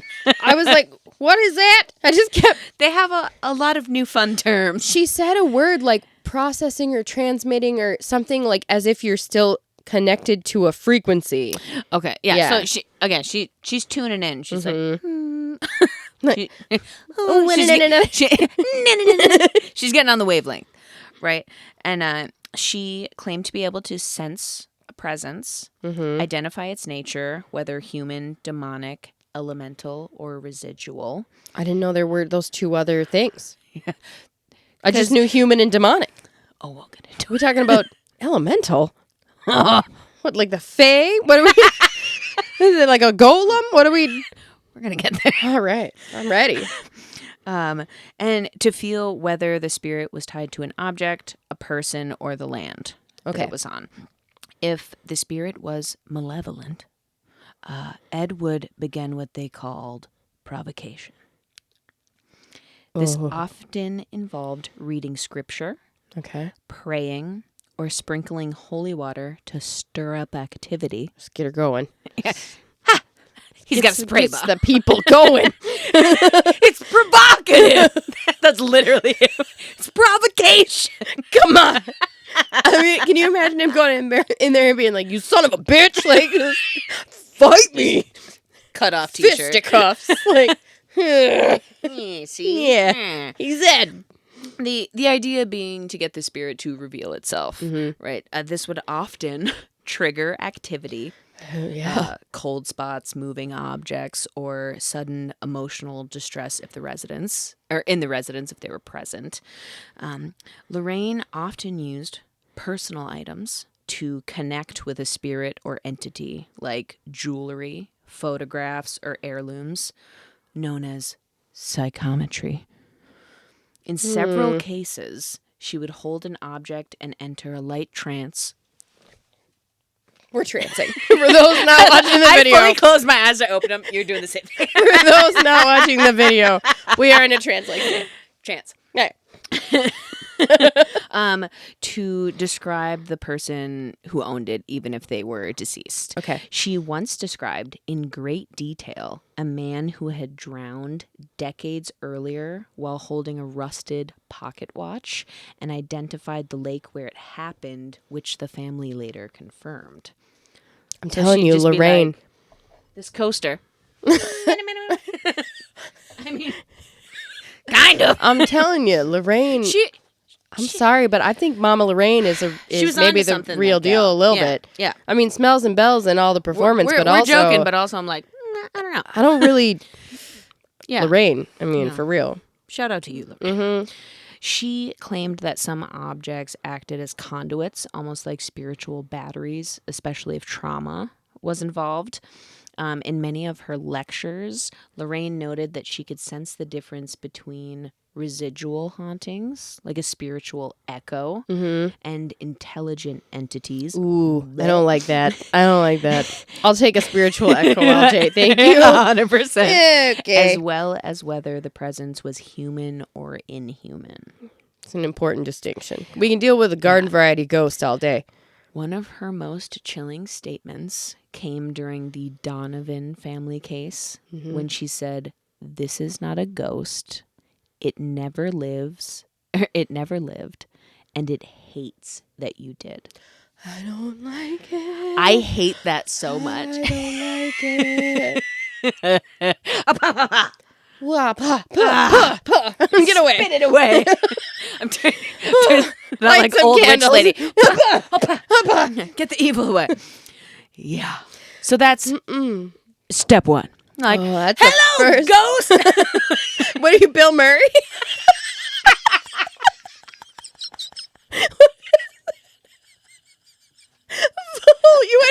Hank's been behind the seat the whole You time. went full Ghostbusters. I did. Oh my god. That was That's how I imagined it straight, a little bit. straight Venkman. Like,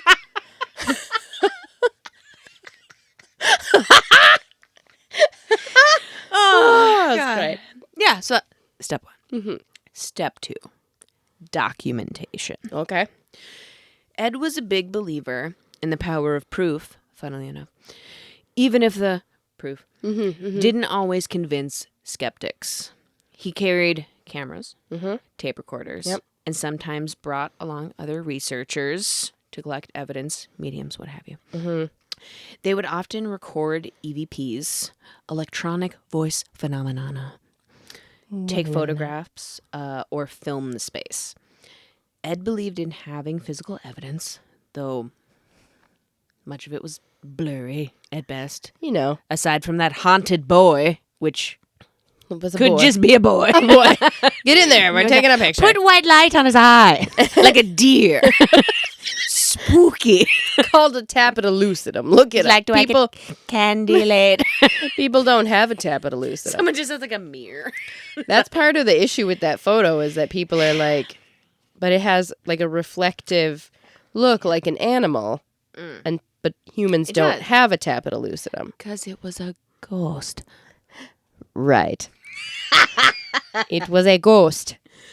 So again, they were blurry, but it added legitimacy.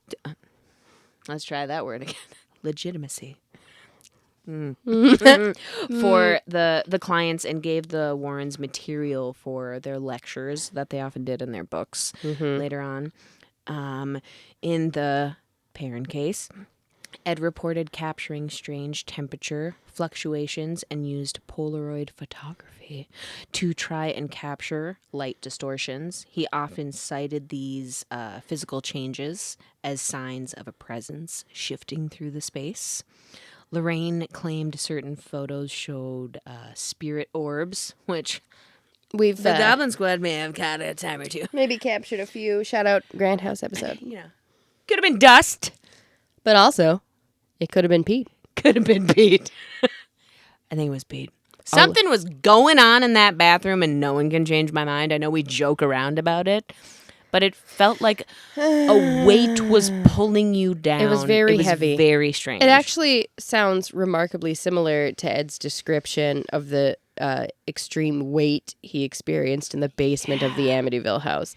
So, like, that there's this that huge guttural- pressure. It And felt like you were about to be pulled through the floor. and when you left the room, it's immediately stopped. And we did it multiple times in different scenarios. And I was like, but why does it have to be the bathroom where we pee? I was like, I'm going to keep the door open and you're going to talk to me, kid. And I just stayed in the bedroom. You're I was like, like, okay. how are you doing? How's the pee? And you were like, it's haunted. Nothing like staying in a haunted hotel to really make your weekend. That was a great day. Beautiful tile work. Yeah, lovely. Step 3. Oh, boy. Minor rite of exorcism A minor, because if you're not a priest, or house blessing. you can't perform Yeah. a full exorcism if you're not a priest. Because Ed, though not ordained, would often perform what he called a deliverance. So scary. Very scary. So scary. Using prayers and rituals to cleanse the home. A typical deliverance included the prayer to Saint Michael, Oh, yeah, that's a good one. recited out loud often multiple times. That is a whole thing when you experience like a weird paranormal event and you're immediately in fear. Saint Michael. You just start saying prayers over and over. Same Yeah. one. Yep. Many times. Okay, same thing. Taught to me. Yep. To, you know. Keep her going. Just keep going. In Jesus' name. They protect me. The Lord.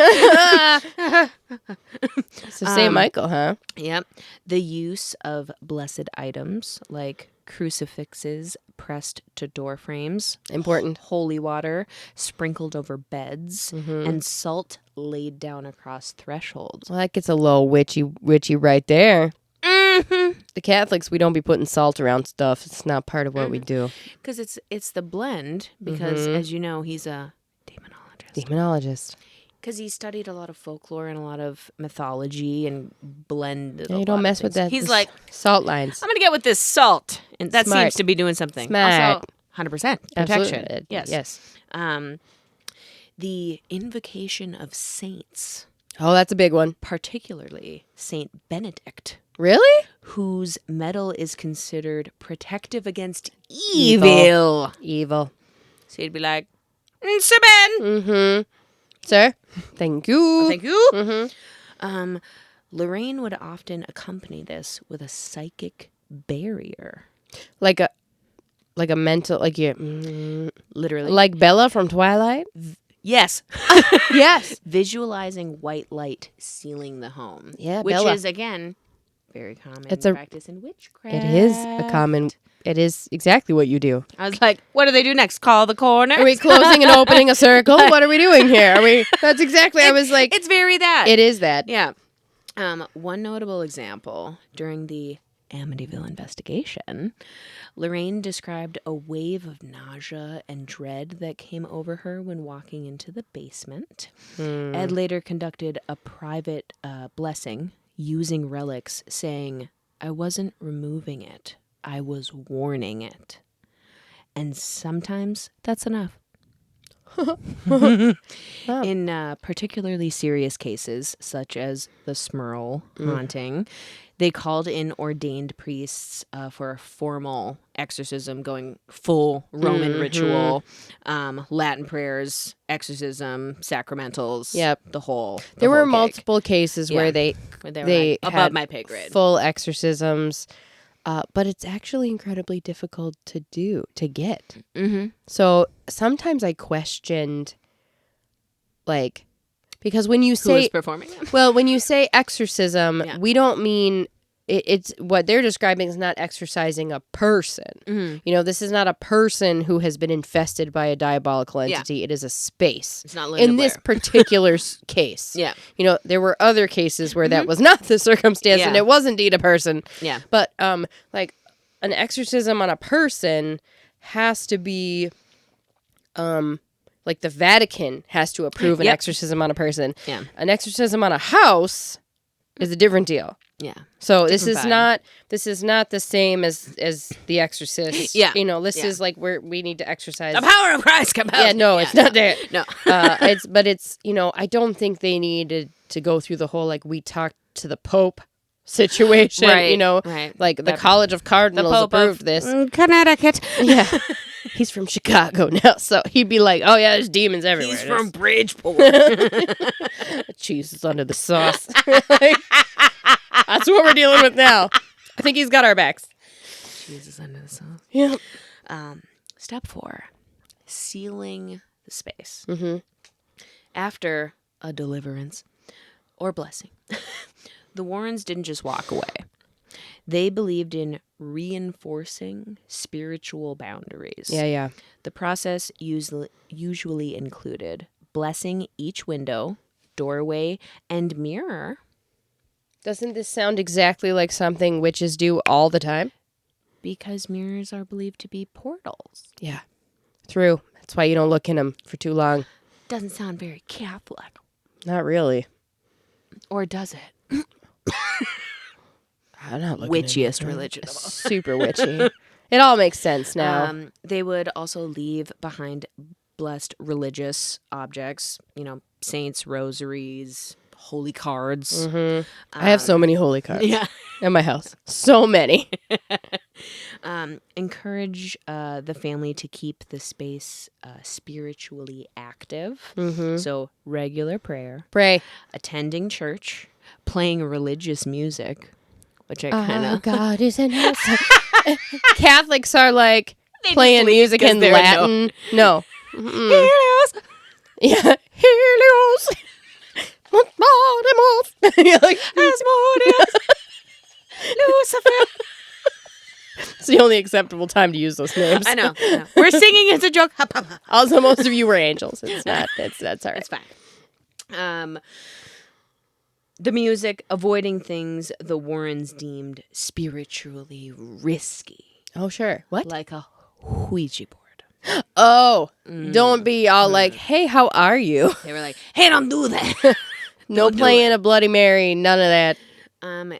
After this, Lorraine would often walk through the house describing it felt lighter.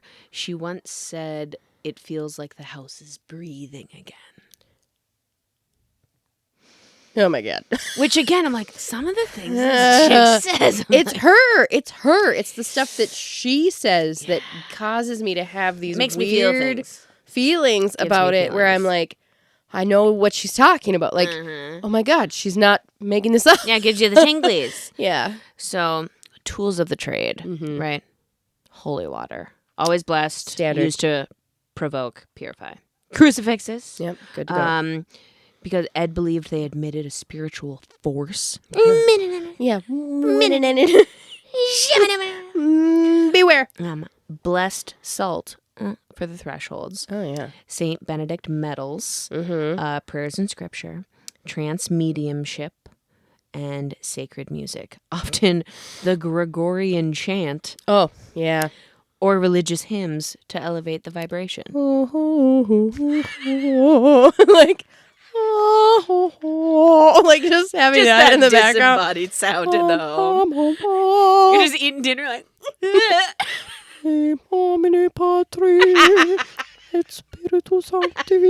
Lasagna. This is the most sacred lasagna. You get later into like a certain time period. Chef Warrior. Yeah, hamburger helper. It's stroganoff. Oh, God. It was a weird time to be alive. One of their more controversial beliefs was that faith itself was a tool. Okay. Ed would often say that your conviction could act as armor, while fear acted like a door. Oof. They leaned hard into the idea that a strong belief in God was the ultimate shield. And Ed once said, you don't need to be a saint to fight the devil. You just need to believe the devil can be beaten. Oh, snap. Oh, yeah. I mean, if that doesn't sound like a superhero, I don't know what does, to tell you the truth. Yeah, and we had talked, about Conjuring House, Annabelle. Anna, I did it! You've cursed me! We've talked about Annabelle. Oh, Annabelle. Hannibal. She's Annabelle the Barbarian. Because she's so big. A beefy gal. No offense. No. Love you so much. Yeah. Shout out for burning down that house. Okay. Thank you. The Donovan family poltergeist, though, in Enfield, Connecticut. Which I always forgot how that state was spelled until I saw it multiple times on a page. Like Connecticut. Connecticut. Doesn't count. I hate how it's spelled. Yeah, we ignore that. Garbage. Trash. This case involved a family tormented by poltergeist activity. Loud banging, objects moving, and physical attacks. Oh, man. They got a rough one. Lorraine entered the home and immediately sensed a non-human intelligence. Nope, don't like that. She described the air as charged and warned the family not to acknowledge the spirit verbally, saying that it thrived on fear and attention. Sound familiar? Oh, my God. During her walkthrough, Lorraine became physically ill and had to sit down. She later said that she saw a vision of the entity as a shadow with red eyes. Oh, no. That crawled on the walls. Where I was like, Mothman? Is it you? Have you come to warn us? Of doom. I don't know. The second I read that, I was like, Mothman. He's just like in the corner. I'm a moth. Hi, guys. And a man. I just want to be friends. I think Mothman's nicer than people give him credit for. I do too. But Ed recorded audio during this moment, Oh, God. claiming growls and whispers were captured on tape, which I hate that part. I don't like that. Like, maybe it wasn't Mothman with the growls. They performed a cleansing and advised the family to keep a constant line of prayer going on in the house. Like on a shift schedule? That's what I would imagine. So it's just like, all right, it's your turn. Helios.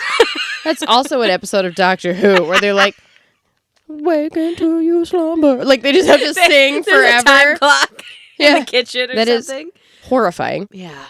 And now, what you all really want to hear. I want to hear. The ectoplasm! Can you see it? I'm sorry, but he would have no career. No. There would be no career. You better thank your lucky stars, sir. In case you don't know who we're talking about. I don't know I assume. None other than Zach Baggins. He owes everything to them. He everything. Truly does. He took their entire That's where he got playbook. his whole gig. The entire playbook came from Ed and Lorraine. He took their bag. His museum, Ed and Lorraine's, based on Ed and Lorraine's. His entire ideas, Ed and Lorraine's. A Fuck real that guy. crispy cracker. We all know who the real crispy cracker is. Let's get it together. Also, we know some of our gobs love him. I know. And I'm saying, I've tried. Since hearing that they love him, I have watched more episodes. Yeah. But also they say they love him in a form of like, you love a character. And I can get behind that. Yeah, because he's corny boots. Yeah. Like, and I try to watch and I'm like, oh no, it's too much. It's too much. I can't do it. It's one of those things where it's like, if he was in on the joke, I could get more into it. I don't think he's in on the joke on himself. No. He's dead ass. He's just so... like, oh, the ectoplasm is running down my leg. It's warm. It's like, bitch, what? Ew. Like, I'm sorry. Everyone else is fully aware. And he's all like, I sat down in the room and then I felt an entity. And it was so disturbing, I had to leave. And then show Post him Malone was there. Or Kesha. I love Kesha's ghost hunting show. Shout out. You want to watch a show that's fantastic? I do like Kesha. Kesha. Shout out to her. Anyway. We stand. But, so, the ectoplasm. Again, wasn't a huge part of every investigation, but Ed and Lorraine referenced it in many a lecture, writing, interview. They described it as a viscous, semi-material substance that appeared during psychic events, particularly seances or when spirits manifested physically. Lorraine claimed to witness the ectoplasm firsthand during her trances, especially when the energy in a space was intense or during direct spiritual communication. So she's like, hello, ghost! Which is not a good idea. They described it like cloud-like or foggy in appearance. Sometimes ropey or string-like. Wait. Envisioning? I can't get there. I'm immature. Oh, I'm back. I'm clocking it. Okay, I'm here. I'm here with you. Ew. I was like, gross. These ghosts. It's so gross. Cold to the touch or occasionally accompanied by a foul odor. So just like, stinky fog. They believed it was produced either by the spirit itself or as a byproduct of the medium's energy. Being used to bridge the dimensions. So like they're putting so much out that it's just physically manifesting something to connect to that spirit or whatever it was. It's what happens when the veil gets thin and something tries to push through. I don't like that. I don't actually like that at all. This part in fact, made me laugh. All right. Ed once referred to it as the slime trail of the supernatural. Like a snail? Like a slug? Little slug. Like a supernatural slug is like a spooky little ghost. Ew. The slime trail. Ghost. They never tried to collect it That would literally be the first thing I do. Right. Put it in a jar. At least not publicly, right? Wouldn't you be like, huh? Oh, yeah. Yeah. Yeah. But I fear that's human nature to put it in a jar. right. I'd be like, what is it? But I mean, if they're so mixed in with religion and stuff of that, maybe they were like that a demon in a jar. They were freaked. Or, and hear me out, there was no goo. Sorry, I had to. No, that's fair. It's funny you should say that. Oh. Because the Warrens claimed that ectoplasm had appeared during investigations, and they attempted to capture it on film, but no widely circulated or authenticated photos exist directly from them showing classic ectoplasm, like you might see in ones involving like cheesecloth and the like that have been debunked. There's a few famous ones that I actually thought were Ed and Lorraine, and then found out like, oh, that's not them. That's some other people who were just like, and it's just slime. Yeah, there's like doing an art project. Who's paper mache night? Let's make a funny little picture. Now stay like this for like 10 minutes because it's on tin. But also hilarious. Love it. But they spoke about it appearing, but there's no real evidence aside from their word that like you would need that it ever did. It was a hot topic, that was debunked. But the Warrens stood by their experiences, insisting what they encountered could not be faked or explained away, which is easy to say when you're just telling someone. I don't know if it's true or not, but they believe that it's true. They didn't claim to understand its full mechanics, but believed that it exists. And that's what it was. But they have no, with all their documentation, equipment. And their entire museum full of shit. Mm-hmm. Not a single jar of goo. No rogue medium was like, ooh. In all that time. Just, what if I, ooh. So anybody? Just jar in the pocket. Ooh, maybe people don't carry jars around like we do. That might be one of the problems. I stay the venom of an arachnamantula or whatever it's called is very rare. The pincers. It's my favorite part. I don't remember what Aragog's called. But anyway, he's a giant spider. And then I have a little story of a haunting Lorraine and Ed experienced. Ooh, let's do it. For all their confidence in battling the supernatural, there were nights even Ed and Lorraine couldn't sleep. Not because they were in someone else's haunted house, but because the haunting was inside their own. Bum, bum, bum. At one point in the 1970s, they claimed to have brought a cursed object into their home that they believed was tied to a demonic entity. Mm-hmm. And I'm going to preface this with, it is very similar to the story of their relationship with the Annabelle doll. Okay. But they never confirmed that that's what this was. Okay. So it sounds like it could have been the doll. Yeah, but it's like object, not Annabelle. That's where I'm like, supposedly. What else they had going on? Yeah. But I'm like, maybe they just didn't want to, while they were giving lectures and stuff, like, be like, this is what happened exactly here. But was said to have caused intense disturbances in the house, knocking, cold spots, physical attacks on his dad. According to an interview Ed gave during a private lecture, Lorraine had a terrifying vision while in a trance next to the object. She saw Ed being choked in his sleep by a shadow figure. That same night, Ed reportedly woke up gasping for air with red marks around his neck. And Lorraine refused to sleep in the same room as the artifact again. They called in a Catholic priest to bless their home. It was in their room? Lorraine! What are you doing? Put it in the museum. Lock the door. Oh, wait for it. They called in the priest to their home. A rare moment when they needed help, themselves, but they called in the big guns when needed. Right to the church. Yeah, to the church.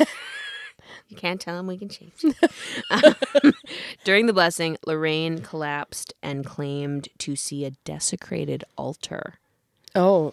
And You're describing the plot of the Nun movies. You are. This is the Nun franchise. This is the movies. Yeah.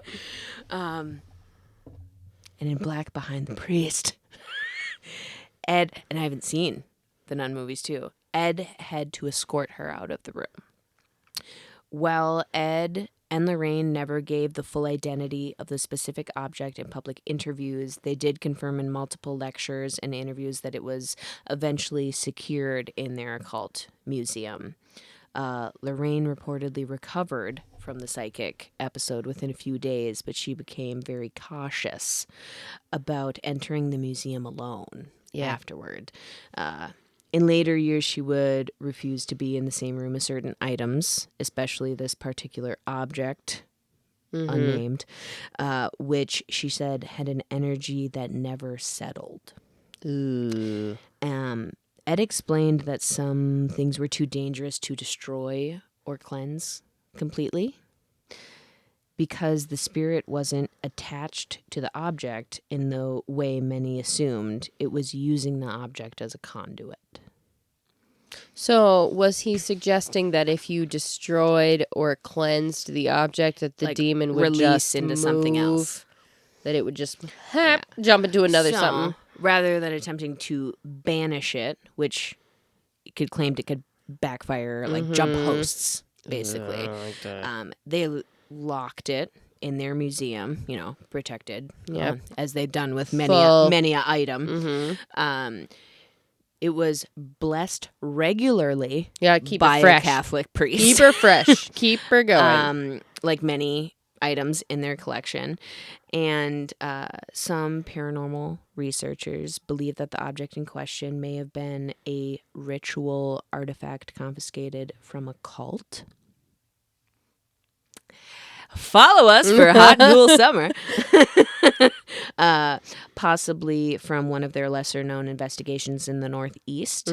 But the Warrens never confirmed it. Likely because of its intensity and lack of resolution. Ooh, yeah. Because it's not one of those 10,000 cases. They're like, it was never resolved. We don't want to talk about it. It's not fun to share a case that you don't have any control over. No, and that you just have. And you're like, it lives in our basement. Yeah.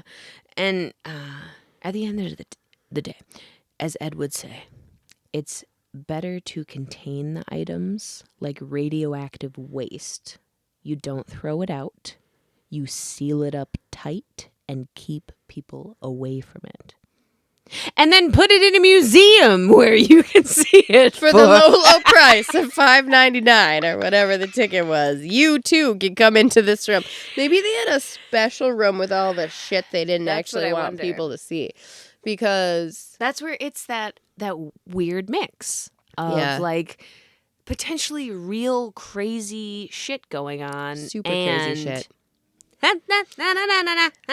Step right up and see Annabelle in a box and a barrel. Yeah, it is, and it's wild because, I'm like 90-10, right? Like, charlatanism for sure on Ed's part, but I do believe. They were deeply religious. They did believe the things that they were saying. To an extent, when you watch the interviews with Lorraine, specifically, like when you watch the interviews with Ed, you get the vibe that Ed determined early in life that he was a spiritual warrior. Yeah. And then just went through life with that fiery sword. Yeah, because he had the first-hand knowledge of becoming a demonologist because of being haunted as a child. Yes, and you feel like when you watch Lorraine that she is like, I didn't have a choice. Like where she's just like, I don't know what to do. I know this stuff. A natural witch. It's giving. It's giving Sarah from The Craft. It is. It is. And it's just like, you get the sense that, like, Lorraine, it wasn't like she was doing anything against her will. She was a full participant, absolutely all in. But, like, you had to wonder about, like, the actual experiences and things that they went through. Yeah. Like, I know, I mean, we're asking you for your stories, but, like, there is some shit that has happened in life that I do not have an explanation for. And being a conduit for all of that for 10,000 cases, supposedly. Like, well, and they're beloved. Okay. She was 92. She was so, and that hair never moved in 9 decades. So today, yes, the legacy of the Warrens is just like, it's taken on a life of its own. Oh, it's beyond. Their fans are super fans. Yeah. They are people ride or die. Super fans. Yep. And like, people still tried to contact them, as we learned earlier. You either 100% are like, yes, they are the OGs. I love them. Like, Lorraine is revered. Yeah. In the medium and psychic community as like the queen. I mean, they left an like eternal footprint in that space. And that like lasting image of them has been utterly immortalized in their film franchise. Yeah, 100%. And I'm going to tell you right now, it's a fantastic franchise. We got to watch some of these movies together. We do, and I love them.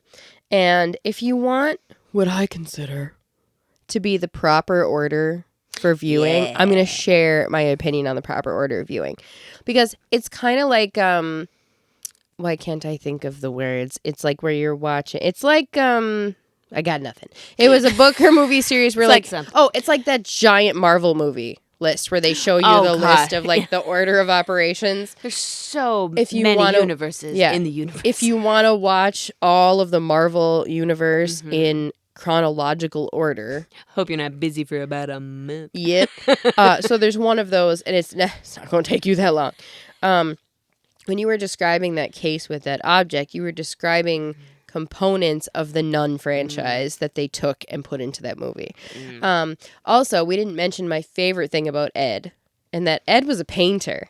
Oh! And that Ed went to art school. Yeah, and he did. This features strongly in the Nun franchise. Okay. Because Ed's painting is featured in the films. Now, Ed almost... His actual painting? No. Oh. I actually haven't gone through the films to see what Easter eggs are in them because I'm guessing there are actual Ed paintings in the. I haven't done any pop culture detective work here on these films. I just love them. Imagine too if Lorraine was involved. Oh, I'm sure in that like the people who are creating them are fans, like super fans. Yes, and if you are a fan of the franchise, like, and you know Easter eggs from Ed and Lorraine, comment. Like, tell us, because we can for sure do our own research, but also, like, I just want you to tell me what you already noticed. And again, I've only seen 2. Yeah. So I'm like, and the Nun franchise is really kind of a similar take to The Conjuring, but it takes place in multiple locations. So it follows this non-human entity whose name I will not utter because it's horrifying. Yeah. And where it came from, how it got to from where it came from to where it ended up, and how the Warrens became involved in it. Yeah. And how it plagued Lorraine for decades. And I'm very certain that is the object they were referring to. Yeah. And that entity, because it became like that makes more sense why they're like, I don't want to talk about it that much. You know? The scariest. So much scarier than the Conjuring entity. So much scarier. And if you were a Catholic and that was the case, it would be horrifying. She's a nun. She used a nun. Just saying. I don't like that. Here's the order of operations to get into the Conjuring Warren verse and like just jump in and fully get on the Ed and Lorraine fan train. This is what you need to do.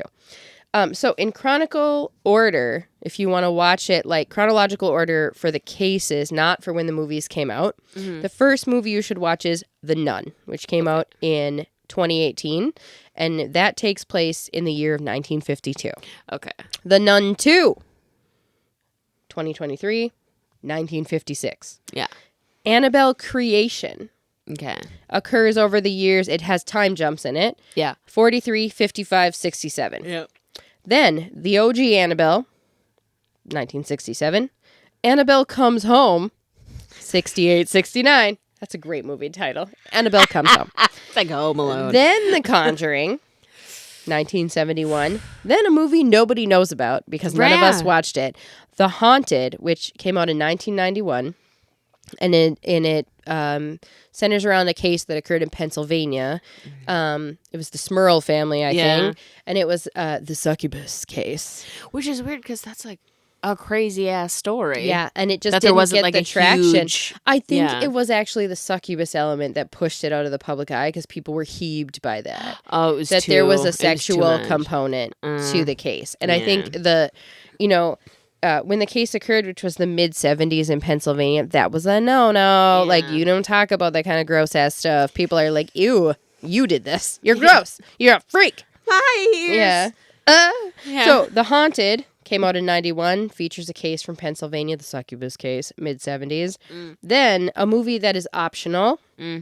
It's okay. I've seen it. It's fine. If you need a little something. Yeah. The Curse of La Llorona, which is based on the famous La Llorona myth of the woman in the white dress who drowns her children. Oh, yeah. Reoccurring ghost story.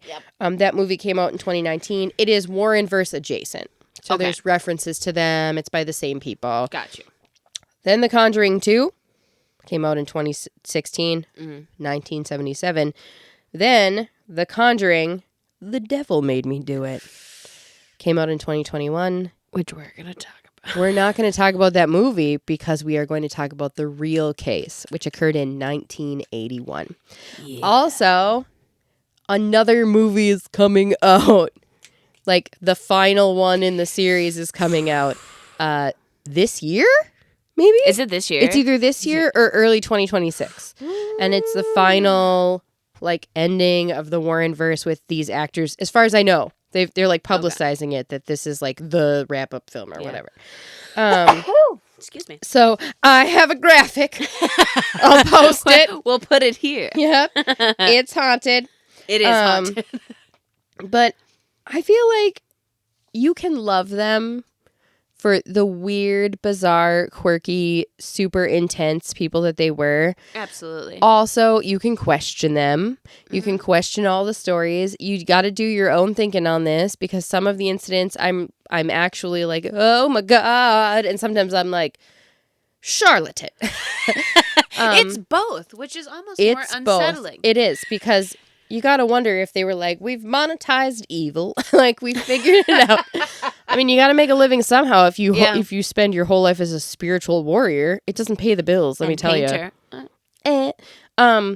Also, Ed's work looks like everyone's grandma's paintings. It does, which we discovered because we were looking it up.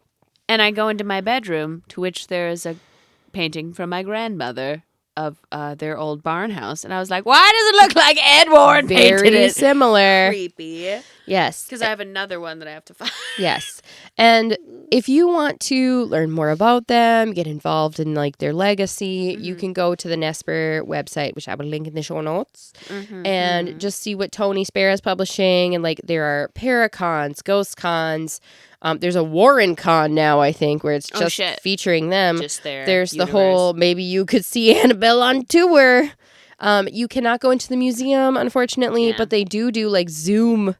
You can zoom into the museum. And I'm like, it can still get you through the computer. No. Like, don't look at it too intensely. I've watched enough Buffy to know what can get me through the internet. Supernatural. No. Sam and Dean would never stand for that. And the museum is fascinating. The stuff they have in it is fascinating. And like the whole lore around this couple is just like the best, you know? And I don't think you need to watch the movies and either believe or not believe or you can land right in the middle. 100%. The movies are like just a fun fictional romp through this like world of theirs, and the actors are amazing. Like, I love them as Ed and Lorraine. I need so much. I need to go back and rewatch. And they are watch more. fictional. Ed and Lorraine are truly a romantic paranormal power couple. Yeah. I mean, it faux doesn't show. help that they're like both hot. Super hot. And then when you get that weird, like, spiritual warrior Catholic smells and bells energy, you're like, my God, what's happening? I need a fan. Conflicting emotions. No. It's just something. So I strongly recommend, if you watch any of the movies, tell us what you think, because I want to know. And some of them I like better than others. Mm-hmm. Hot take, I think it's The Nun 2, which came out in 2023, has one of my favorite. It surprised me. It is an entity that's in the movie that is not the nun. Oh. That caught me completely off guard and scared the living shit out of me. And I've seen enough horror movies now where it takes a little bit more to get me. Yeah. Again, I have a list. We can discuss it sometime. Maybe we'll do a live or something where we talk about my top 5. Like scary. Do a live. My top, like, in a moment that got me. Like, in Insidious. We talked about that before. Not talking about it here. It's too horrifying. No. But The Nun 2 has a crazy creature in it that I was like, what is that? What? No. Full jump if scare. That ran at me, I would go full Pharaoh. Watery bowels. That's it. That fully, my body would just peace out and leave me. My spirit would be like, the ectoplasm. No. Just would it. Float away. If that thing ran at me, that would be it. Done. Totally done. Totally done. Oh, I have a little entry from a little known diary of one Thaddeus Grimble. If you are new here, we have a reoccurring segment from a live-in hermit named Thaddeus Grimble. And this is one of his last diary entries. Oh, my God. Filed under of ghosts, goo, and uninvited house guests. Oh, boy. Thaddeus. He's been through it. September the 2nd. Year unknown. Fog heavy and judgmental. Fog of fear. Dearest Beatrice, my ever-painted, moss-covered rock. Love of his life. I write this from beneath the warped floorboards of the garden shed, where I have made camp after being spiritually evicted from my own hovel. It began, as all my worst hauntings do, with a deep suspicious antique I retrieved from the village jumble sale. A porcelain teapot shaped like a goose. Always with the goose with him. Wearing a bonnet. Which sounds like a cookie jar that exists from in the our family. 90s, actually. Yeah. See it in my mind's eye. You warned me, Beatrice. You always warn me, and yet I do not listen. That's so ominous. The haunting started subtly. Lukewarm tea, misplaced spoons, and the sound of someone whispering, "Your eyebrows are uneven." At precisely 3:07 a.m. Hey, just a heads up. They're not twinning. They're more like cousins. One is surprised. They should be sisters. Not twins, but sisters. I'm assuming this was the usual judgmental spirit of my Aunt Gertrude, long since passed, but still deeply opinionated. But then came the ectoplasm. Oh my God. Viscous, luminous, and with the unmistakable scent of regret and horseradish. It oozed from the walls. Just stinking like wasabi. Just potent. Dripped from the rafters and once tried to braid my hair. The goo. Snail. Spiritual tendrils. Invisible snail. Just braiding. Naturally, I attempted a cleansing using the Warren-approved method. Holy water, tap. Salt, sea, course. And a hastily scrawled prayer to Saint Boniface, patron saint of luckless hermits. Yeah. I yelled, "Biga!" at the teapot 73 times while holding a crucifix made of macaroni. The ectoplasm laughed. It laughed, Beatrice. Lorraine Warren once said belief was the strongest weapon against evil.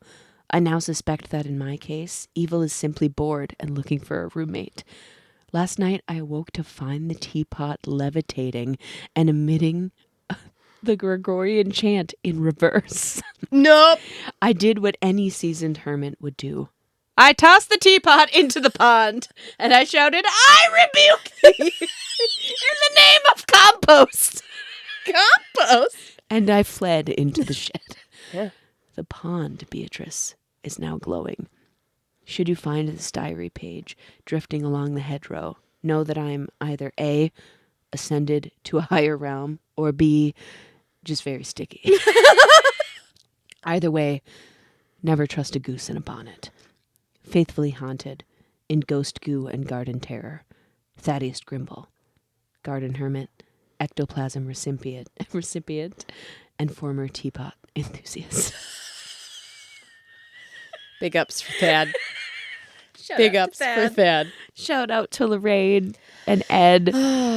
Love him so much. Send us your stories. Please. To the email, the Instagram, the Tim Tam, voice memos. Let us know if you want it to be read on the pod. Everything. Remain anonymous. And as always, Gobs, you know what to do. Stay weird. Stay weird. Bye. Bye.